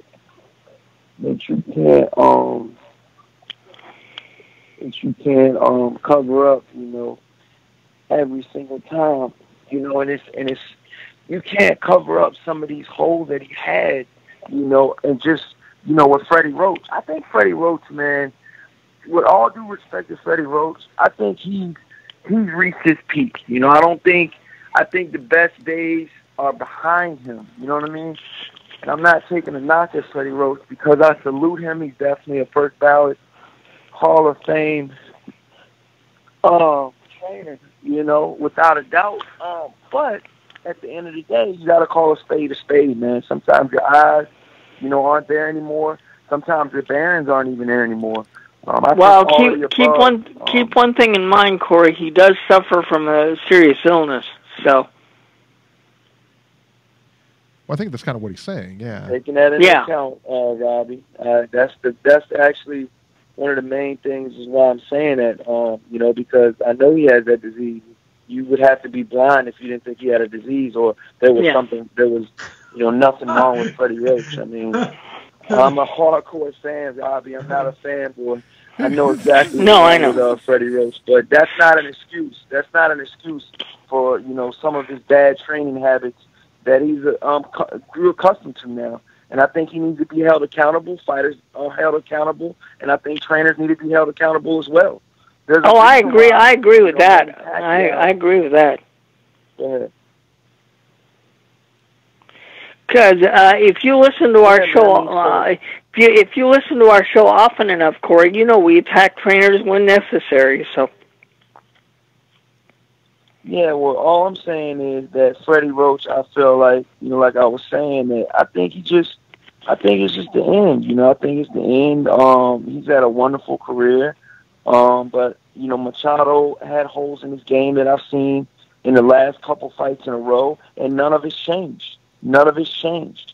You know, and I said this on my live show a couple weeks, I believe, and it might have been a couple months ago. Shout out to Goodfellow Sports out there in Detroit. He was on live on my show. He actually made a video about it today. He said, look, Corey Lee Boxing said that, you know, when we were live, because I had him as a guest on my show, that he said that he pretty much said that, you know, he was one of those type of fighters that had holes, but he didn't fix any of his holes. So when you got big holes like that, you don't fix any of your holes, they become they become catastrophic, and then you start losing to guys that you're supposed to definitely run through. I mean, the guy he faced last night had 4 losses. I believe he lost to JoJo Diaz, which is not a world beater. You know what I mean? Gary Russell, I'm not going to say Gary Russell easily beat JoJo Diaz, but, he comfortably beat him. I was live at that fight at the MGM Grand, over there in Maryland. But, like I said, it was one of those type of fights, where I just think that Alberto Machado versus Andrew Cancio, if I'm pronouncing his name right, if they do an immediate rematch, I think the same thing will happen, you guys. Do you guys concur? Go ahead, Robert. Is anybody there? Is this No, Corey, I do think this. I do think the same thing will happen. So, anyway. Okay. What do you think, Beeb? Possibly the same thing could happen. I kind of see it that way too. I agree. What about you, Eric? I agree. All right, man. Moving on. Gervonta Davis versus Hugo Ruiz. Ruiz is a late replacement. I think the same exact thing would have happened with Abner Mares. And it's one of those type of situations, you guys, where I truly believe that excuse me, it was getting a little loud. But yeah, I truly believe that one of those Mares versus Gervonta Davis. Do you guys even want to see that? If they can reschedule it, is that something that you? I don't think it's going to happen because. To be honest with you now, I don't really want to see that. I'm going to be honest. I didn't want to see it the first time, and I know a lot of guys are saying right now, huh? Corey with his current injury, I don't know if we'll ever see Abner Mares back in the ring. Because that's a serious injury, and I don't know if he can recover from that. And the worst part about that is I believe we will see him again. I believe we will, and that is the entire. That is the completely worst part about that whole thing. He had a detached retina in his other eye early in his career, and he got it repaired, and he was able to fight again. So. I know. Yeah, but now he's older, Beeb, and that makes a difference. Well, maybe, but I mean, and they may be able to repair. I mean, they're going to repair it and everything like that. I get it, but for me anyway, I don't know. He's got to think, man. Like, look, man, he's had an attached retina. He's got an attached retina in the other eye now. Long term, it might be time, man. It might be time. Yeah, I don't know. I don't make the decisions for him. If I was his family, I'd sit him down like, hey, man, this might not be worth it. Right. Because they say if you get hit real good in that detached retina, man, you can go blind inside of the boxing ring. Yeah. Well, heck, I already know what that's like, man. I've been blind my whole life. Robbie, you're gonna make me cry, Robbie. But yeah, man. Why are you gonna say things like that? You're gonna make me cry, Robbie. I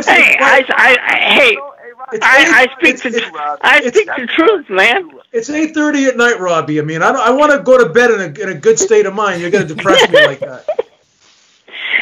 Well, hey, man, I speak the truth. Yeah, now I gotta take an extra melatonin tonight because of you. Extra melatonin.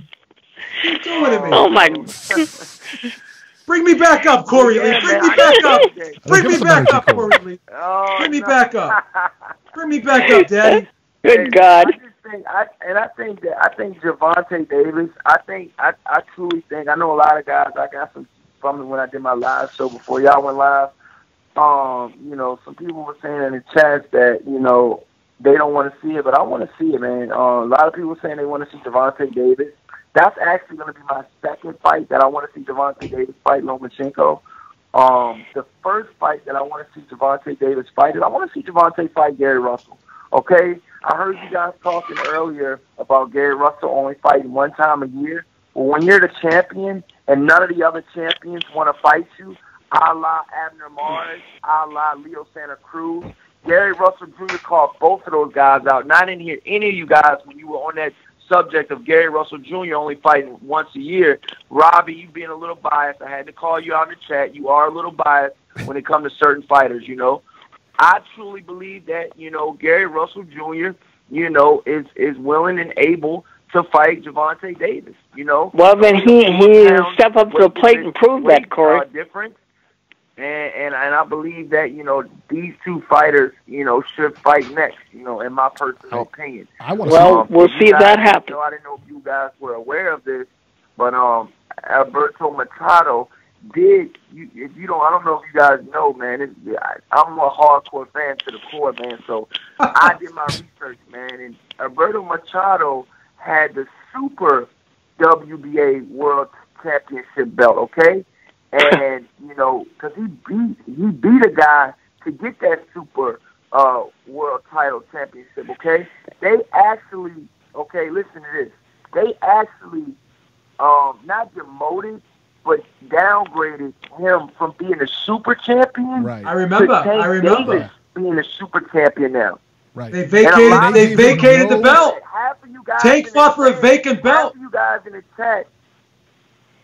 Yeah, when they downgraded him, they vacated the Super title, and that's how Tank fought it. He fought it when it was vacant. Yeah, and they never gave him a good reason on why.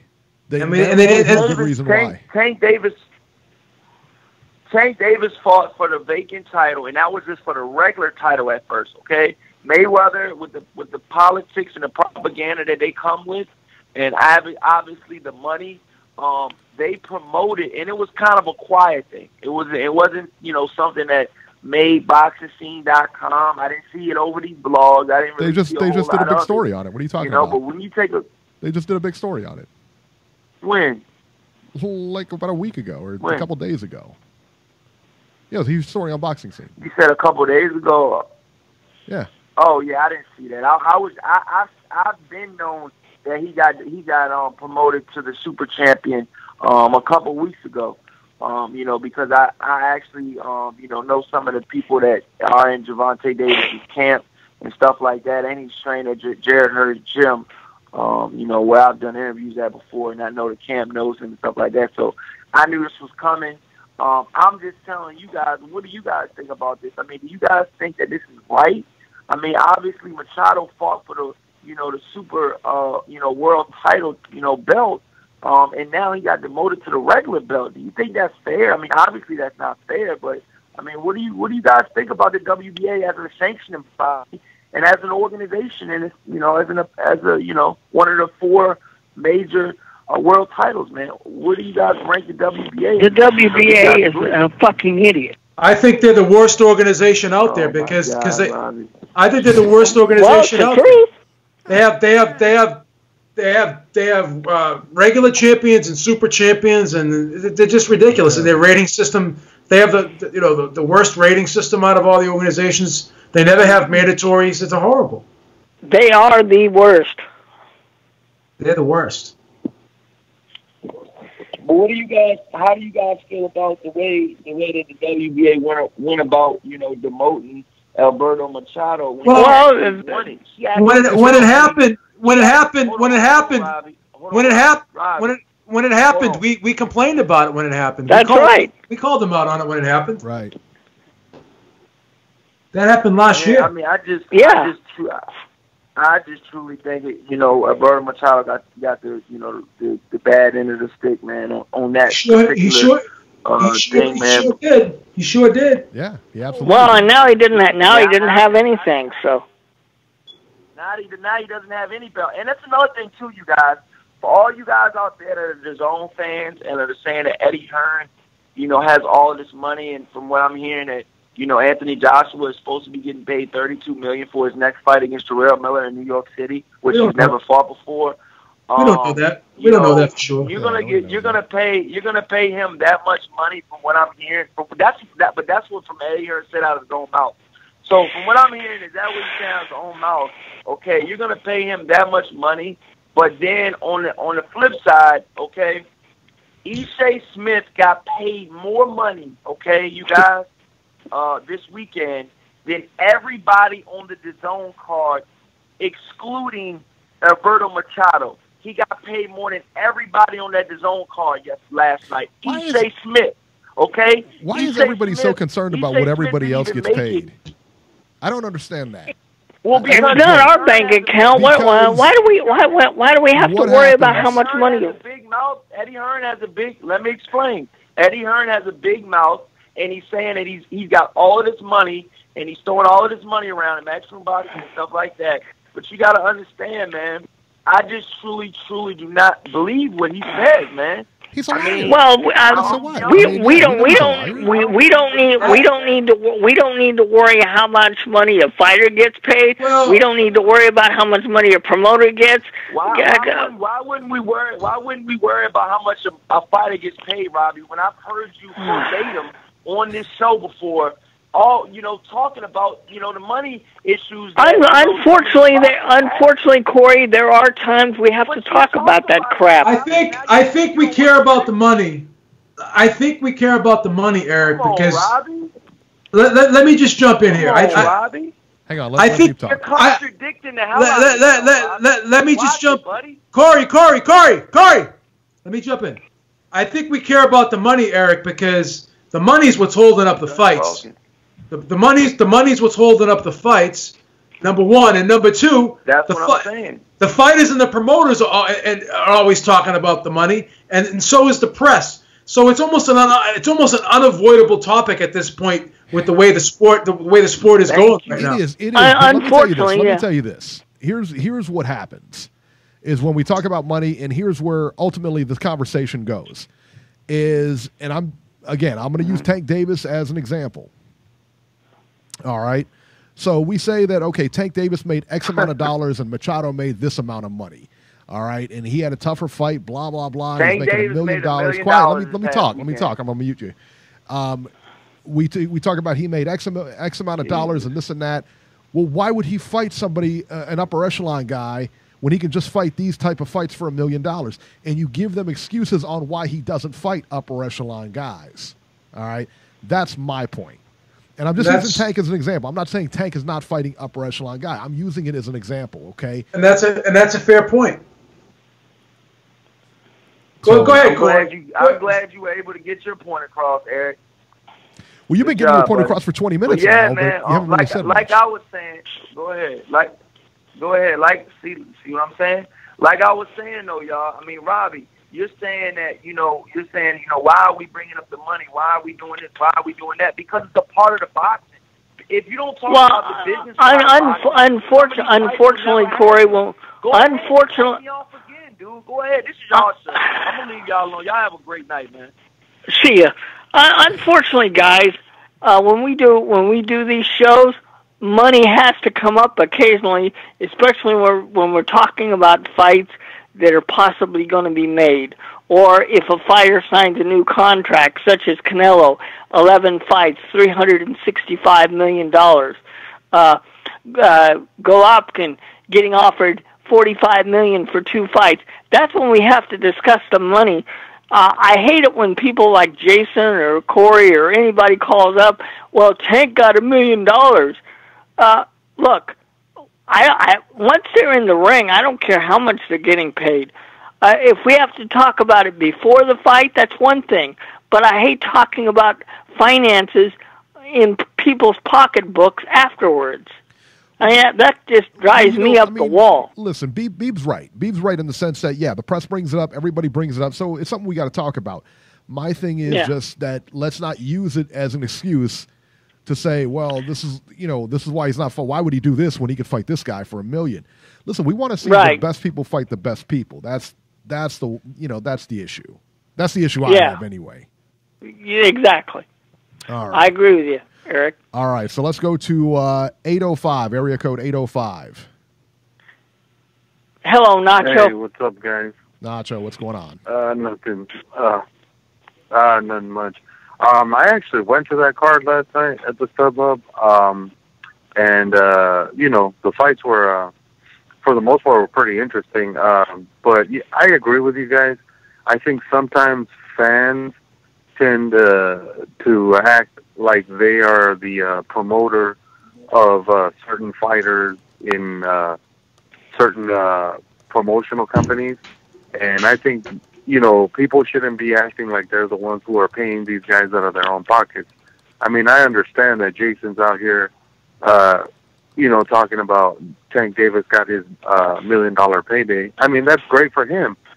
We're not bashing him for getting his $1 million. At this point, though, my only question is that if you keep giving him $1 million to fight, guys, granted, it's not his fault. It's $1 million to fight a guy like Hugo Ruiz. How much money is it going to take to get him in the ring to fight a Miguel Burchell or a Kevin Farmer or a Masahiro Ito? Those guys are a lot better than Hugo Ruiz. So at that point, you're basically telling me that it's going to take $3 to $4 million just to get him to accept the fight against one of those guys.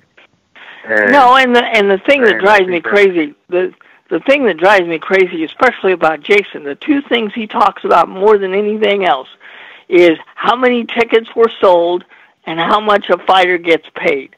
Those are things we don't really need to care about unless there's a story behind it. Well, if I can jump in for just a second here and just defend Jason for a minute here. Listen, we all have our things that we like about the sport and things that we follow and certain things like that. Jason likes the numbers. You like what you like about the sport. Some people like the intros and it's like the special segments they do before the fights. That the human interest pieces. That's what people like. That's what he likes. But it shouldn't be the end all be all as far as that's correct. You're right. And unfortunately, there's a lot of people out there, and it's not just the media; it's the fans also.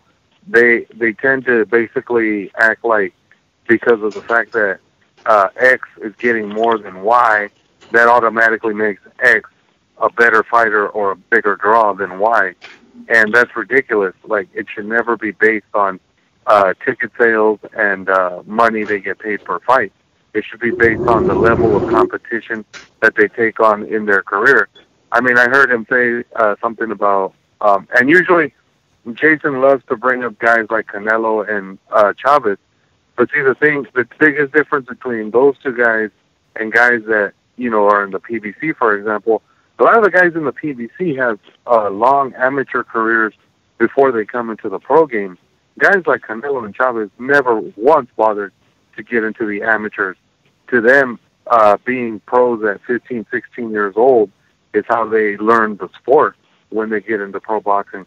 So you can't compare a guy who never had one amateur fight and started fighting professionally at 15, 16 years old to a guy like Tank Davis who had a probably an extensive amateur career and started fighting at 2021. There's a big difference. A guy like Chavez at 15, 16 years old, he's not going to be fighting killers in his first 20 to 30 fights. Canelo's not going to be fighting killers in his first 20 to 30 fights in their teenage years. They're going to the job of the promoter is to match guys as he goes along and get the right guys for his fighter in order for him to develop and get better as a fighter. Not to throw him in there to the wolves and let him get beat up and take losses for no reason. So it's funny to me how sometimes people love to discredit fighters because they might have not fought like the greatest competition from the beginning of their careers. But you also have to take into context when they started their careers and if they had any amateur experience or not. Like Deontay Wilder had amateur experience. He even went to the Olympics. But I never hear Jason say anything about how they basically spoon-fed him his first, 25 to 30 guys as he was coming up in the pro ranks. He just loves to pick and choose as far as who he likes to, criticize for their resume of competition. But let me switch the subject here, guys. Like I was saying, I went to the fights last night. Davis, he did what he had to do against a last-minute opponent in Ruiz, and to be honest, I got to watch the replay, even though I was there last night. I still don't understand how it was that the punches that Davis landed were so, hurtful to Ruiz that he was out. It just seemed like they didn't land with the kind of impact that people make it out to be. But we expected Ruiz to go in there and basically be the opponent, and that's what he was, and good for Davis. But I don't understand this whole idea of I don't know if it's true or not, but there are reports saying that apparently they're going to have Davis go to Japan and fight Tenshin, just like Yep, that's what we've heard. Last night, yeah. A payday. Yep. Yeah, that makes absolutely no sense. Like none. Like what guy who is a champion takes an exhibition fight for money instead of taking an actual fight as a title defense to get paid? Like apparently Nacho. Apparently Nacho. Get this. Apparently it's going to be part of his training because he's going to take this fight in April over there in Japan, and then in May he'll come back and fight somebody, the winner of the Cherry fight in Baltimore in May. Oh, okay. Well. Yeah. Yeah. Still, I've never heard of a champion taking an exhibition in between title defenses. That's really bizarre to me. Well, who knows? Maybe it was part of the deal that Floyd made when he went over there. Maybe he said, "Hey, look, I'll fight this exhibition. I'll get paid my money, but then I'll bring my best fighter over here. We'll do the same thing, in a few months." Who knows? Yeah, I mean, who knows? I mean, I guess the only reason they would ask him to fight an exhibition is so that they can keep him outside, getting into trouble outside the ring, because it seems like, and Davis tends to blow up in weight as well. So maybe that's their reasoning behind it. And if that's what it is, then I guess it's a good idea. That way you keep him in shape and he's not struggling to get down to 130 pounds. But I don't think he should stay there anymore. But that's just my opinion. Yeah, well, they're going to keep him at 30 as long as they can, I'm sure, Robbie. Yeah. As far as the other fights, Fortuna Bulgaria was just completely awful to watch. Like I said, it almost put me to sleep. Please, Robbie. Yeah, well, as you could tell from the booing, I'm sure, Robbie, it was awful to watch. Yeah. That was just such a bad style matchup between those two guys. The one thing I never understood was how that referee not once bothered to take a point away from Bulgaria, because he was the one who was initiating the clinches and the holding the entire time. And he kept saying, I'm not going to warn you anymore. I'm not going to warn you anymore. But he never did anything.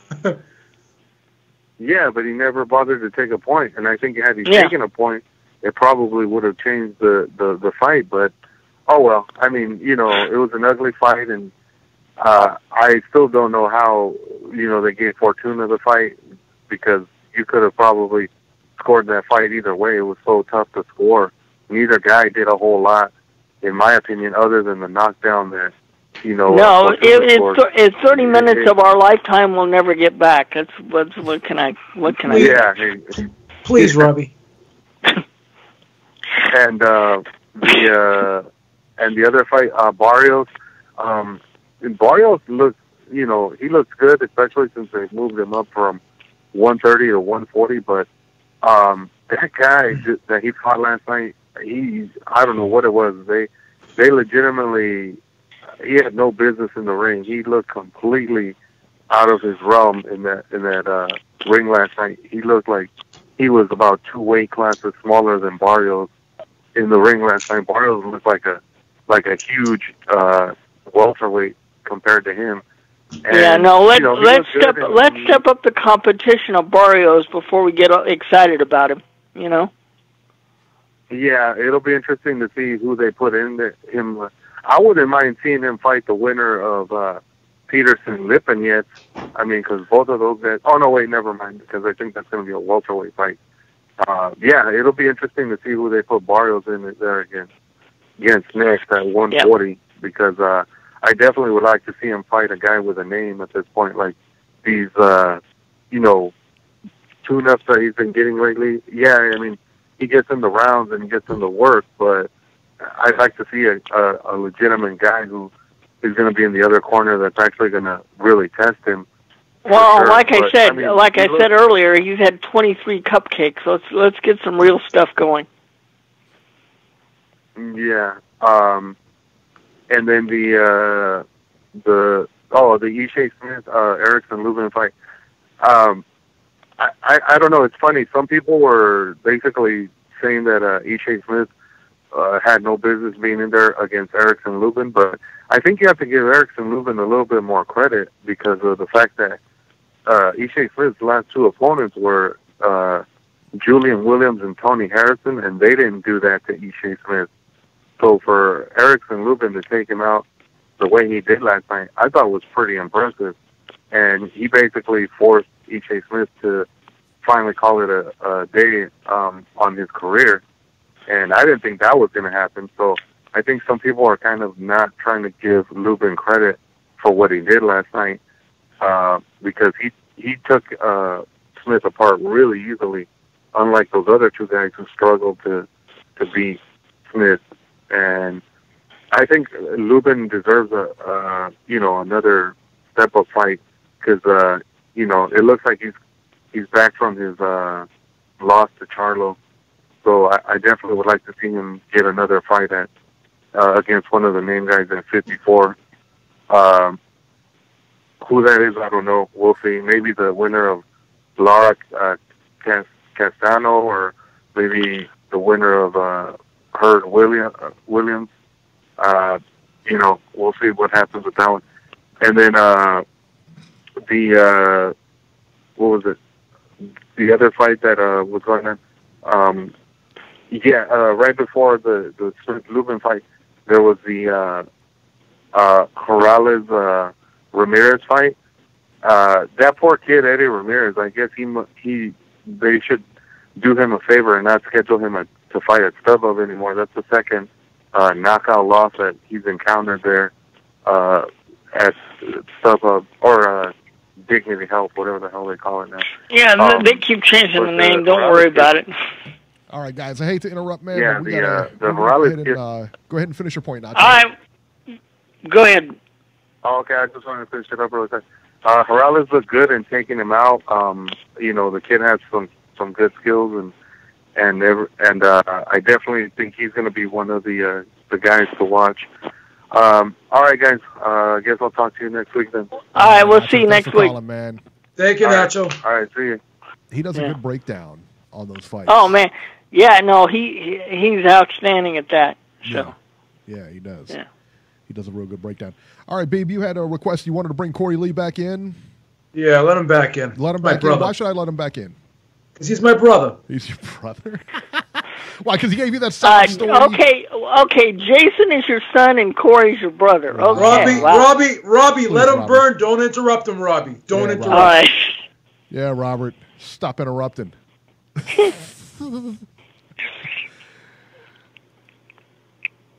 Corey, you're back on. Hey, man, what's going on, man? I'm back, man. Let me just get my points across, man, and y'all can go about y'all merry way tonight. Appreciate it, Beeb, for letting me back on and there. But I was going to let you back on, not for nothing. Respect you gave the last caller. You didn't cut him off one time. I mean, I just want a fair shake, man. If that ain't too much to ask for, man, I obviously Beeb agreed with me in the chat. But yeah, man, all I was saying, you guys, was that, Eddie Hearn talked about money all day long. I'm one of the fans that normally don't bring up the whole money situation, but I feel like in this 90 seconds particular setting, I feel like I need to bring it up, because, obviously Eddie Hearn has his fighters. Obviously Eddie Hearn has Kevin Farmar and stuff like that. Kevin Farmar's biggest payday to date, from what I've seen, is $100,000. And I'm going to be honest with you. Tank Davis just made $1 million. It's apples and oranges. They're on two different levels. 50 seconds. Money, right? How the fuck is the fight going to get made right? That's what I was trying to get through your skull, Eric and Robbie. But you guys weren't believing me. You guys weren't listening to me. okay? If the money's right, the fight will get made, you know? But if the money's not right, the fight will never get made, okay? And you guys need to understand that because boxing is a business too, okay? And for you guys to just think that, you know, oh, these guys need to fight this guy need to fight this guy, you're oblivious and you're abandoning the fact that, you know, there's actually a business on the other side of it, okay? And I've been trying to tell you guys this, you know, for a couple shows now, you know, like, this is not the only instance where I've tried to tell you guys this. 10 seconds. These fighters right now, and especially the Al Heyman fighters, they're starting to look for their fight long term. They're starting to look for their careers long term, not short term, you know? And, you know, you got fighters that take 1 and 2 losses, you know. Back a couple of years ago, you know, I'm not talking like Sugar Ray Leonard, but a couple of years ago, like, you know, maybe, you know, when Mayorga, you know, and Floyd were kind of in their prime, you know, you get 1 or 2 losses back then. I mean, it was kind of a death wish, you know what I mean? I mean, you know, it's kind of hard to come back, but, you know, the fighters would, you know, mix and match, and they would fight, and they would get, you know, pretty good paydays, but nowhere near. I feel like the fighters now, they're getting way more money than they've ever got. They're starting. Do you understand, Eric and Robbie, that Al Heyman fighters are starting to get paid off of the concession stand?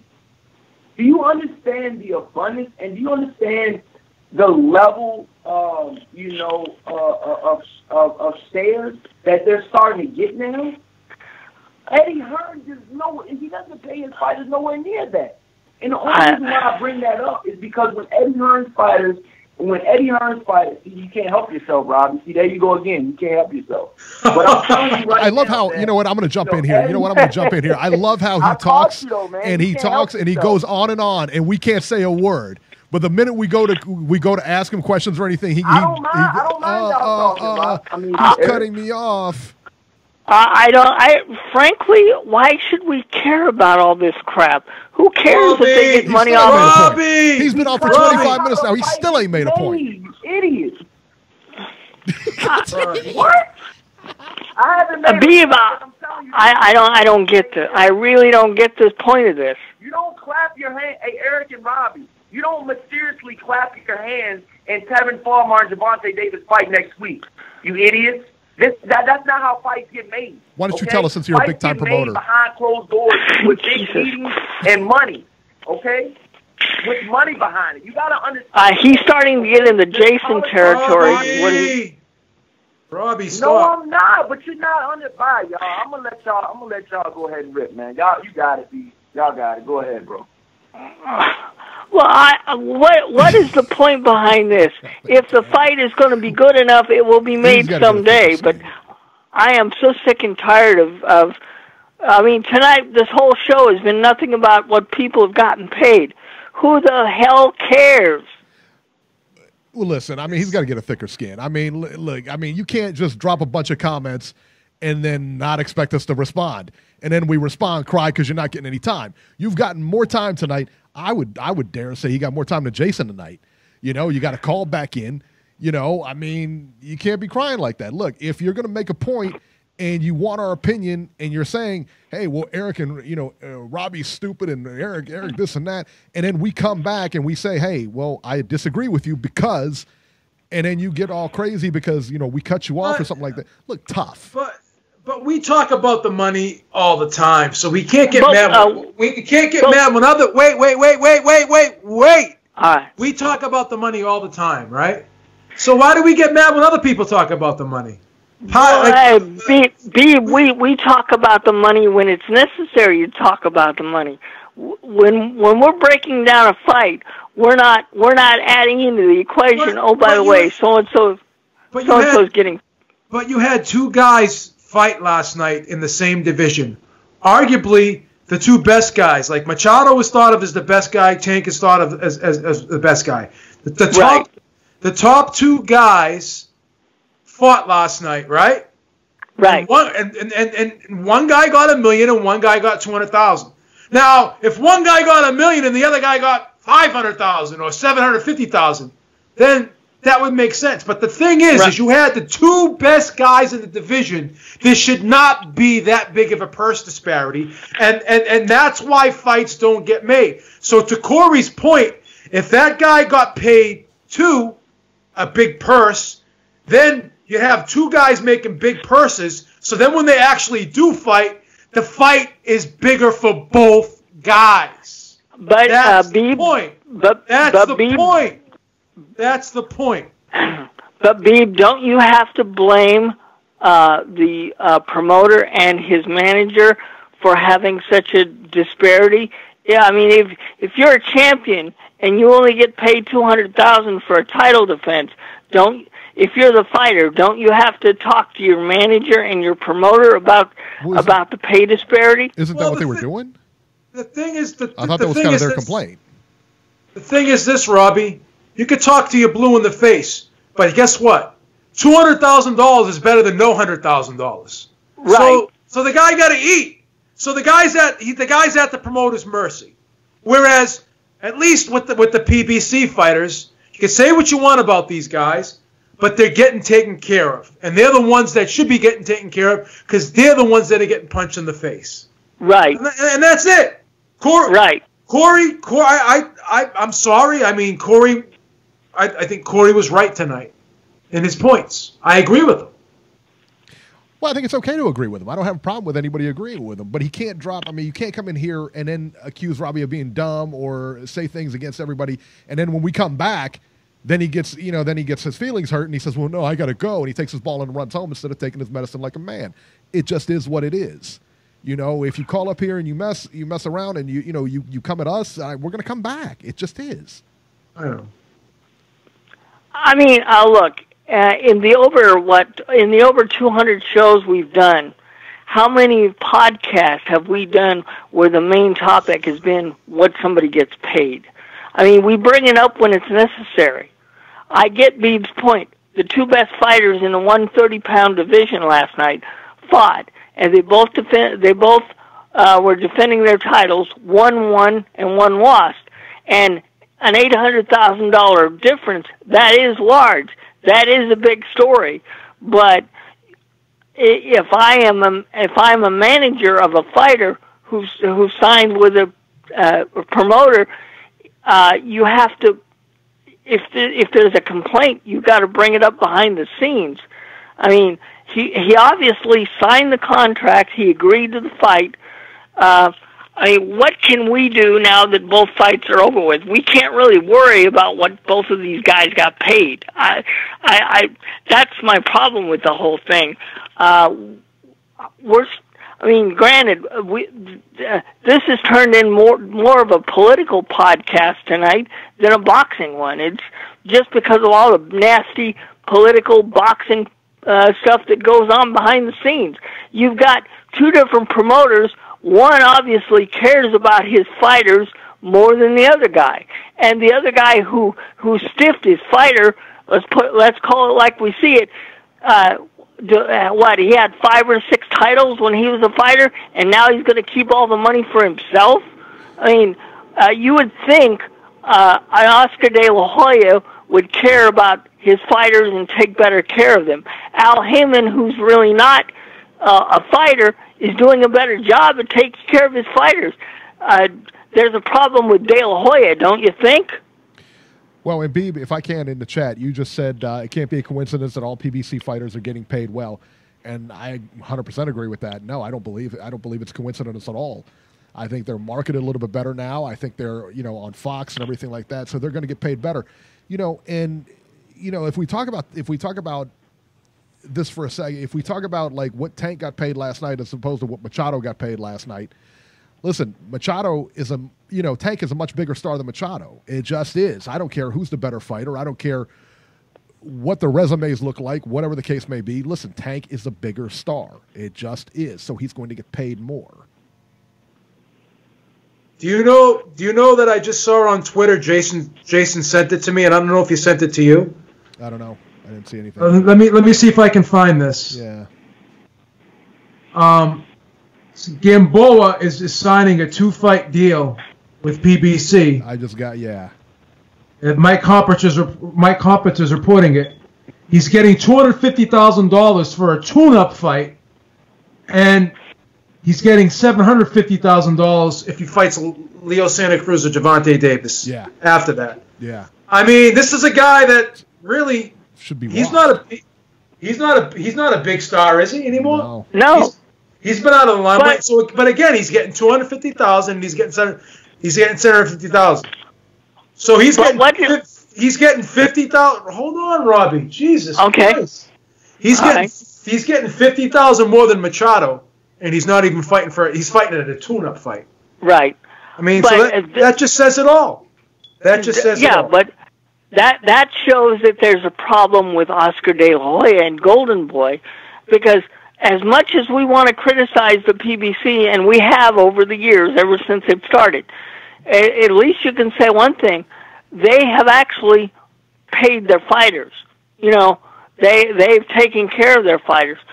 Unless your name is Canelo Alvarez, you're not getting taken care of by Oscar De La Hoya. So if you have a promotional contract with Golden Boy, shouldn't you look at what's going on the other side of the street and maybe think about moving over to PBC? I mean, it depends if PBC's got room for them on their roster to see. Yeah. You know, I mean, God, if one thing tonight has proven, like PBC or not, and we all have our own criticisms about how everybody does their business, but tonight has proven PBC pays their fighters. Golden Boy does not. Listen, I think PBC right now is probably the best in the game. I mean, who's better? I mean, who gives you better lineups? I mean, really, who? And then you got right now it's PBC. It's not even close. And then you got Eddie Hearn saying, "Oh, fighters are getting." It's coming out of his own mouth. Fighters are getting overpaid. How the fuck can you ever out of those words out of your mouth? A fighter, there's no such thing as getting overpaid. The deal you take is the deal you make. You negotiate your deal. So there's no such thing as getting overpaid in the sport of boxing, especially when you're the guy getting punched in the face, not Eddie Hearn. Look, these fighters deserve to get paid whatever they can, because let's face it, guys, and Adonis Stevenson is proof. You take your life in your own hands whenever you step into the ring. So you deserve to get paid whatever you can get.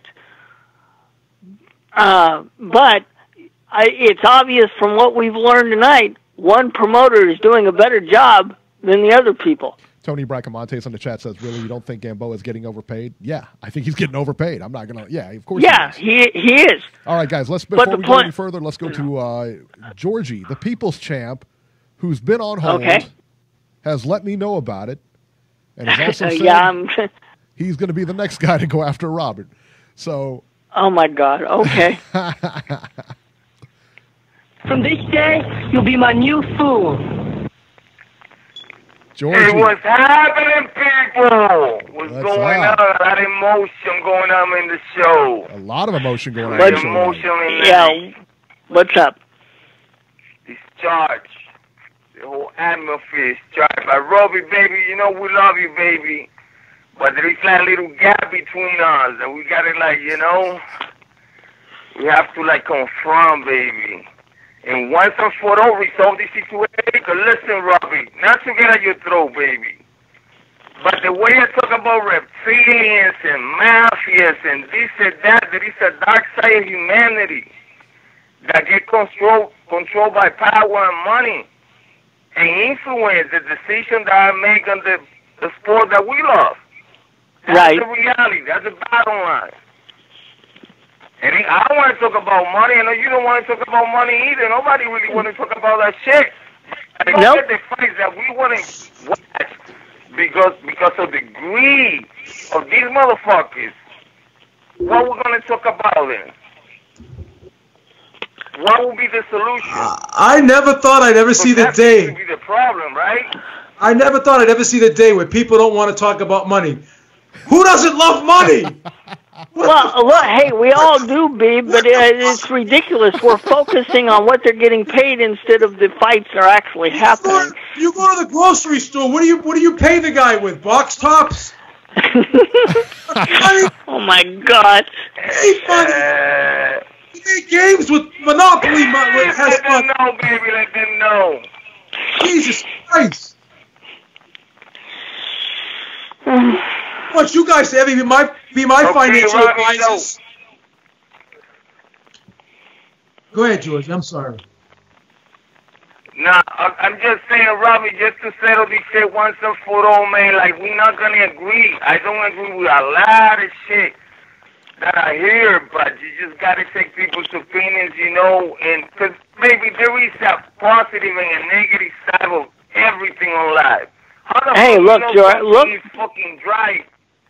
Look, Georgie, that's the part of this show. Everybody can express their opinion, and we can agree, or we can disagree. Robbie, let him burn! Let him burn, Robbie! Let him go! Hey, he's doing good. I get his point. Go ahead, that's why I don't interrupt him.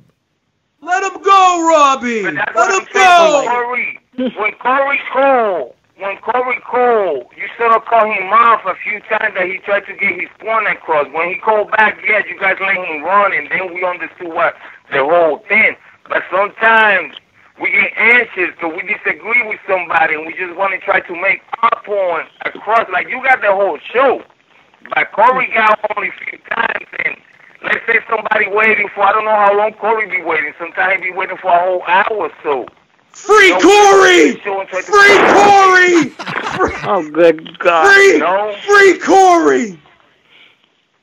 But the show is not about demonizing Robbie, because Robbie is right on his perspective. We all should be united against this goddamn mafia. Please, the reptilians, baby, the Mauricio Suleimans of the world.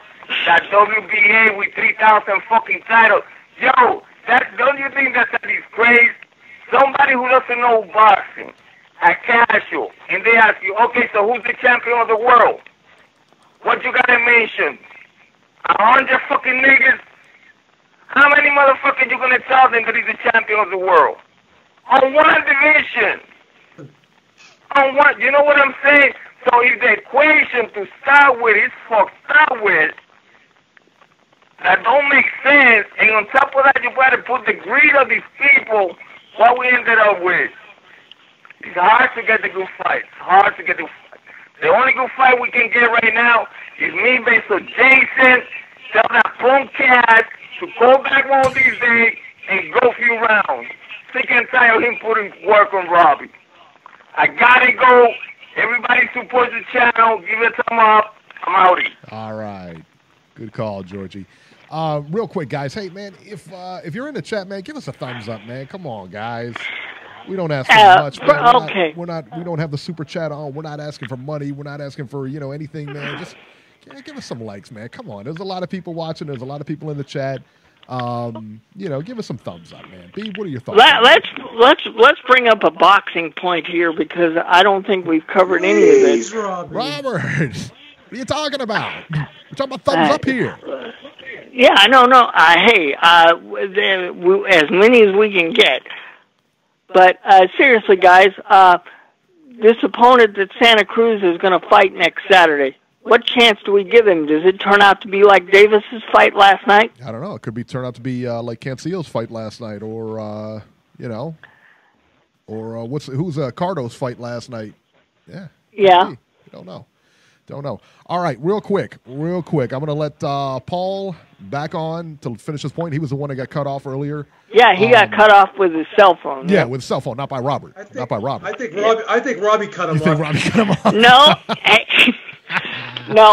Hey, Eric is the only one that has the controls. I don't. That's right. I'm flying. You have the cutoff. You have the cutoff controls. Yeah.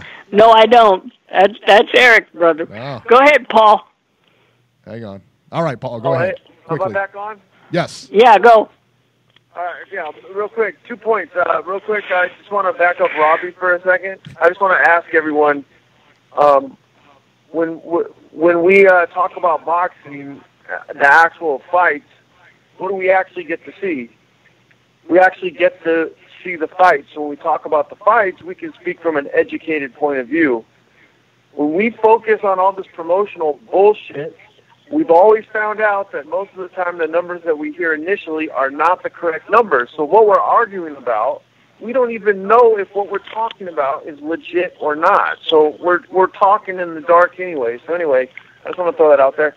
But I wanted to say real quick about Tank, and just again, I want to finish my point about how exciting it is to see him, and I liked what Beeb was saying earlier. And I think him and Shakur Stevenson are the two best young fighters right now, and I really hope at some point they meet up. To Loma, real quick, in relation to Tank, yeah, he didn't look very good against Pedraza, and then he had a lot of trouble with Linares as well, including getting knocked down.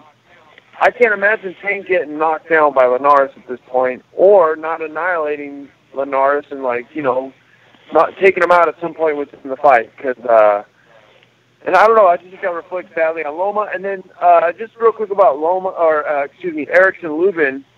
I'm with Nacho. He looked fantastic last night. And, of course, you know, Ishe looked very washed, you know, and he is 40. But like you pointed out, the last two guys he fought were both top-notch, and he didn't look half that bad against those guys. And Lubin just looked amazing. He looked incredible. And to that point, you know, just, again, it goes to the unfortunate attitude in boxing as opposed to, again, like MMA. You know, if you get caught with a shot, it doesn't matter if it's the first or the 12th round. There's not much you can do. And unfortunately, he got caught with a great shot by Charlo. It was not one he could recover from. And then that's been kind of like, you know, held over his head. And I think we kind of lost sight of how talented that guy is. And he looked, I don't know if you guys got to see the fight. They didn't televise it. I had to find it on YouTube last night. But it's well worth checking out because Lubin looked fantastic. I can't wait to see who that guy fights next. So, anyway, guys, thanks for letting me call back in, and great show as always, guys. And I'll hope to talk to you guys next week. Oh, thank you so much. Okay, thanks, Paul. Good point. All right, Paul. And yeah, Erickson Lubin. Yeah, I was surprised he took out Ishe Smith so easy. That was a surprise to me. I'll tell you that. All right, let's go to the news here because we haven't even gotten to the news yet, guys. What about that? How about that? All right. It's been quite the show, you know. Absolutely. That's what happens, man. You tune in here and we get a show going, man. News and rumors, man. ESPN reports that Joshua versus Miller is set for June 1st. Unified heavyweight world title holder Anthony Joshua will take on Jarrell Big Baby Miller on June 1st at Madison Square Garden. This is according to ESPN. So there you go. And unfortunately, that'll be on DAZN. No TV allowed. Hey, DAZN's on TV. It's on your phone. It's everywhere, son. So there you go. It'll be on DAZN. The WBA, Robert's favorite organization, will allow Canelo to keep both 168 and 160-pound titles. The WBA will allow him to keep both titles. Canelo is the 168-pound regular champion, and whatever that means. And then what sense does this make? So we already have a super champion, which is Callum Smith, but, you know. The WBA is a fucking idiot. Exactly. Beeb, what do you make of this? Finger! I mean, he's Canelo. He's the guy that gets the 119, 109 scorecards. He's the guy that gets draws against Mayweather when he loses every round. So, I mean, what am I supposed to expect? I mean, I hate taking shots at the guy because he is a great fighter. I have a lot of respect. Robbie! Stop it! And this is not his fault, dude. Stop it, Robbie! I'm not finished at this point. You don't interrupt. You know better than that. Stop it. All right. So, you know, he's a great fighter, but unfortunately, you know, all this favoritism that gets put forth on him, it's going to give him a lot of shade, and a lot of people are going to take it out on him, and it's unfortunate that it's going to happen to this kid because he is a great fighter. And like I said, this is not his fault. This is the organization's fault for doing this. I mean, what does and to Eric's question, what does a regular title mean anyway when Callum Smith is supposed to be the legitimate champion of that organization? Are they trying to set up eventually a Callum Smith-Canelo fight? Is that the deal? Why the WBA would be doing this? You know, the WBA regular title, you know what it reminds me of? It reminds me of the People's Champion title that Georgie puts on himself. It means absolutely nothing. Or the old wrestling TV title thing, you know? Yeah, that could be it too. All right, Canelo and Jacobs will take place in Las Vegas. It was announced this week. It'll be at the T-Mobile Arena in Las Vegas, to absolutely nobody's surprise. This is a really unfortunate story. A British boxer insults Terence Crawford's wife. Tyan Booth, a British boxer known for his outlandish comments on social media, posted a picture of Terence Crawford and his wife. The caption said, should a world champion boxer have a fat girlfriend? His Twitter account was suspended after he commented on Crawford's girlfriend, or his wife. I'm not sure. Is his wife? Yeah. I thought his wife. Yeah, he's got a couple kids with her. Yeah, you know, Crawford issued a tweet on Thursday that read, "We do have passports." Incidentally, if you're wondering, Tyan Booth has a record of 12 wins, 11 losses, and 5 draws. You don't talk about somebody else's wife. You don't talk about somebody else's family. You know, that's the mother of his kids, man. You don't do that stuff. That's way out of line. That's way out of line. She's probably the nicest woman in the world too, and right. He's talking shit about her. Right. That's another thing. That's another thing that goes on in this country. If somebody has a little bit of weight, everybody freaks out and goes crazy. Leave people alone. There you go. Okay, so we ran across this video, PBC Fights on DAZN. We ran across this video earlier in the week, a video somebody had posted stating that Al Heyman and PBC are working with DAZN overseas. The rationale is that the DAZN in Germany was actually showing the Tank Davis and Hugo Ruiz fight. PBC and DAZN did not have a deal together. It turns out it's complete nonsense. I talked to a source at PBC, and I talked to their public relations people, and they both flatly denied it, says PBC has no affiliation with DAZN. So what probably happened is that somebody bought the rights, somebody bought the rights or whatever, sold them, and in Germany, and that stuff happens all the time, just so they could see fights. So just in case you guys are wondering, no, PBC and DAZN do not have a relationship. But, you know, we had to look into it because it was odd, right, Beeb? Correct, yeah. Yeah, it was a little odd, man. Very odd.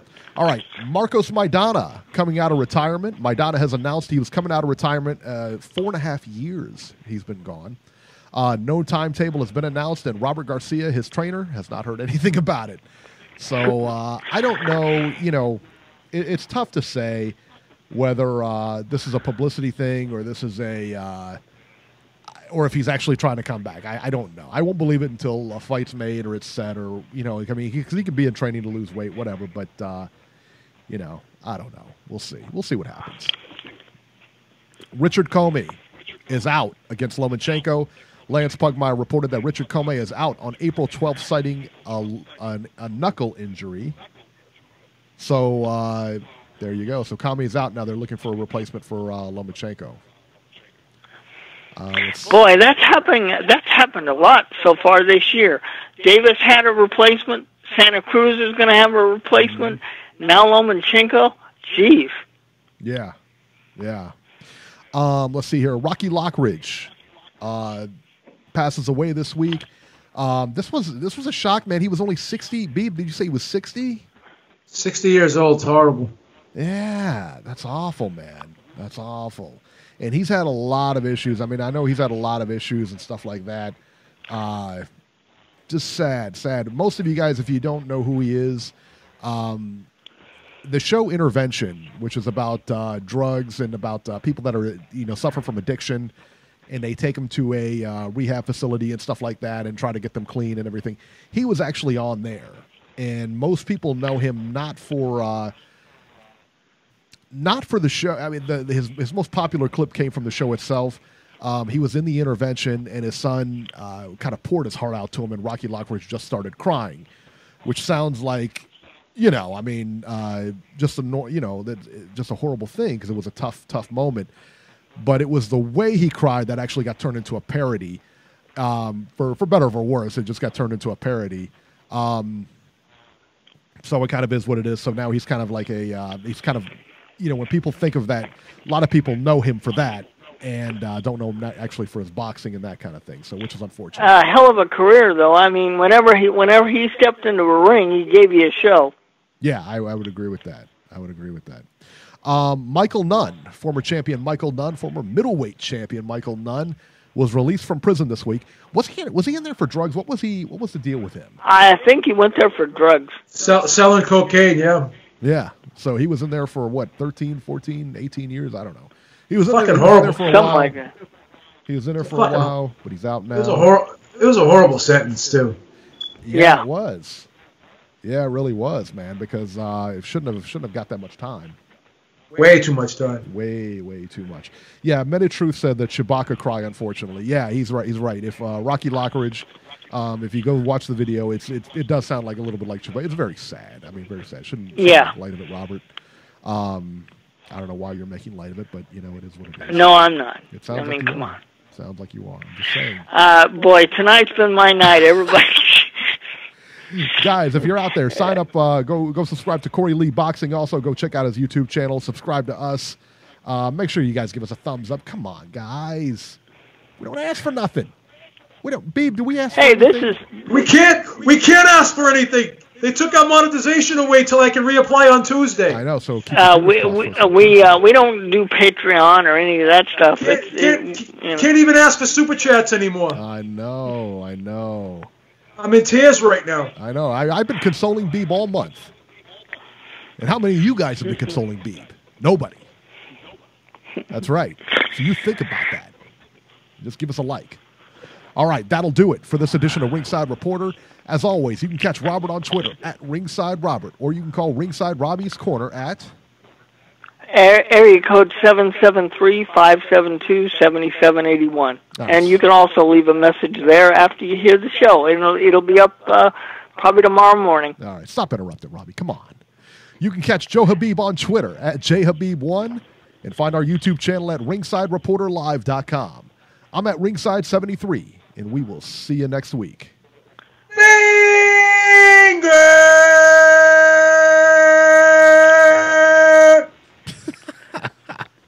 Wonderful, Beeb. Wonderful. Corey's going to leave you a message. Goodbye. Corey's going to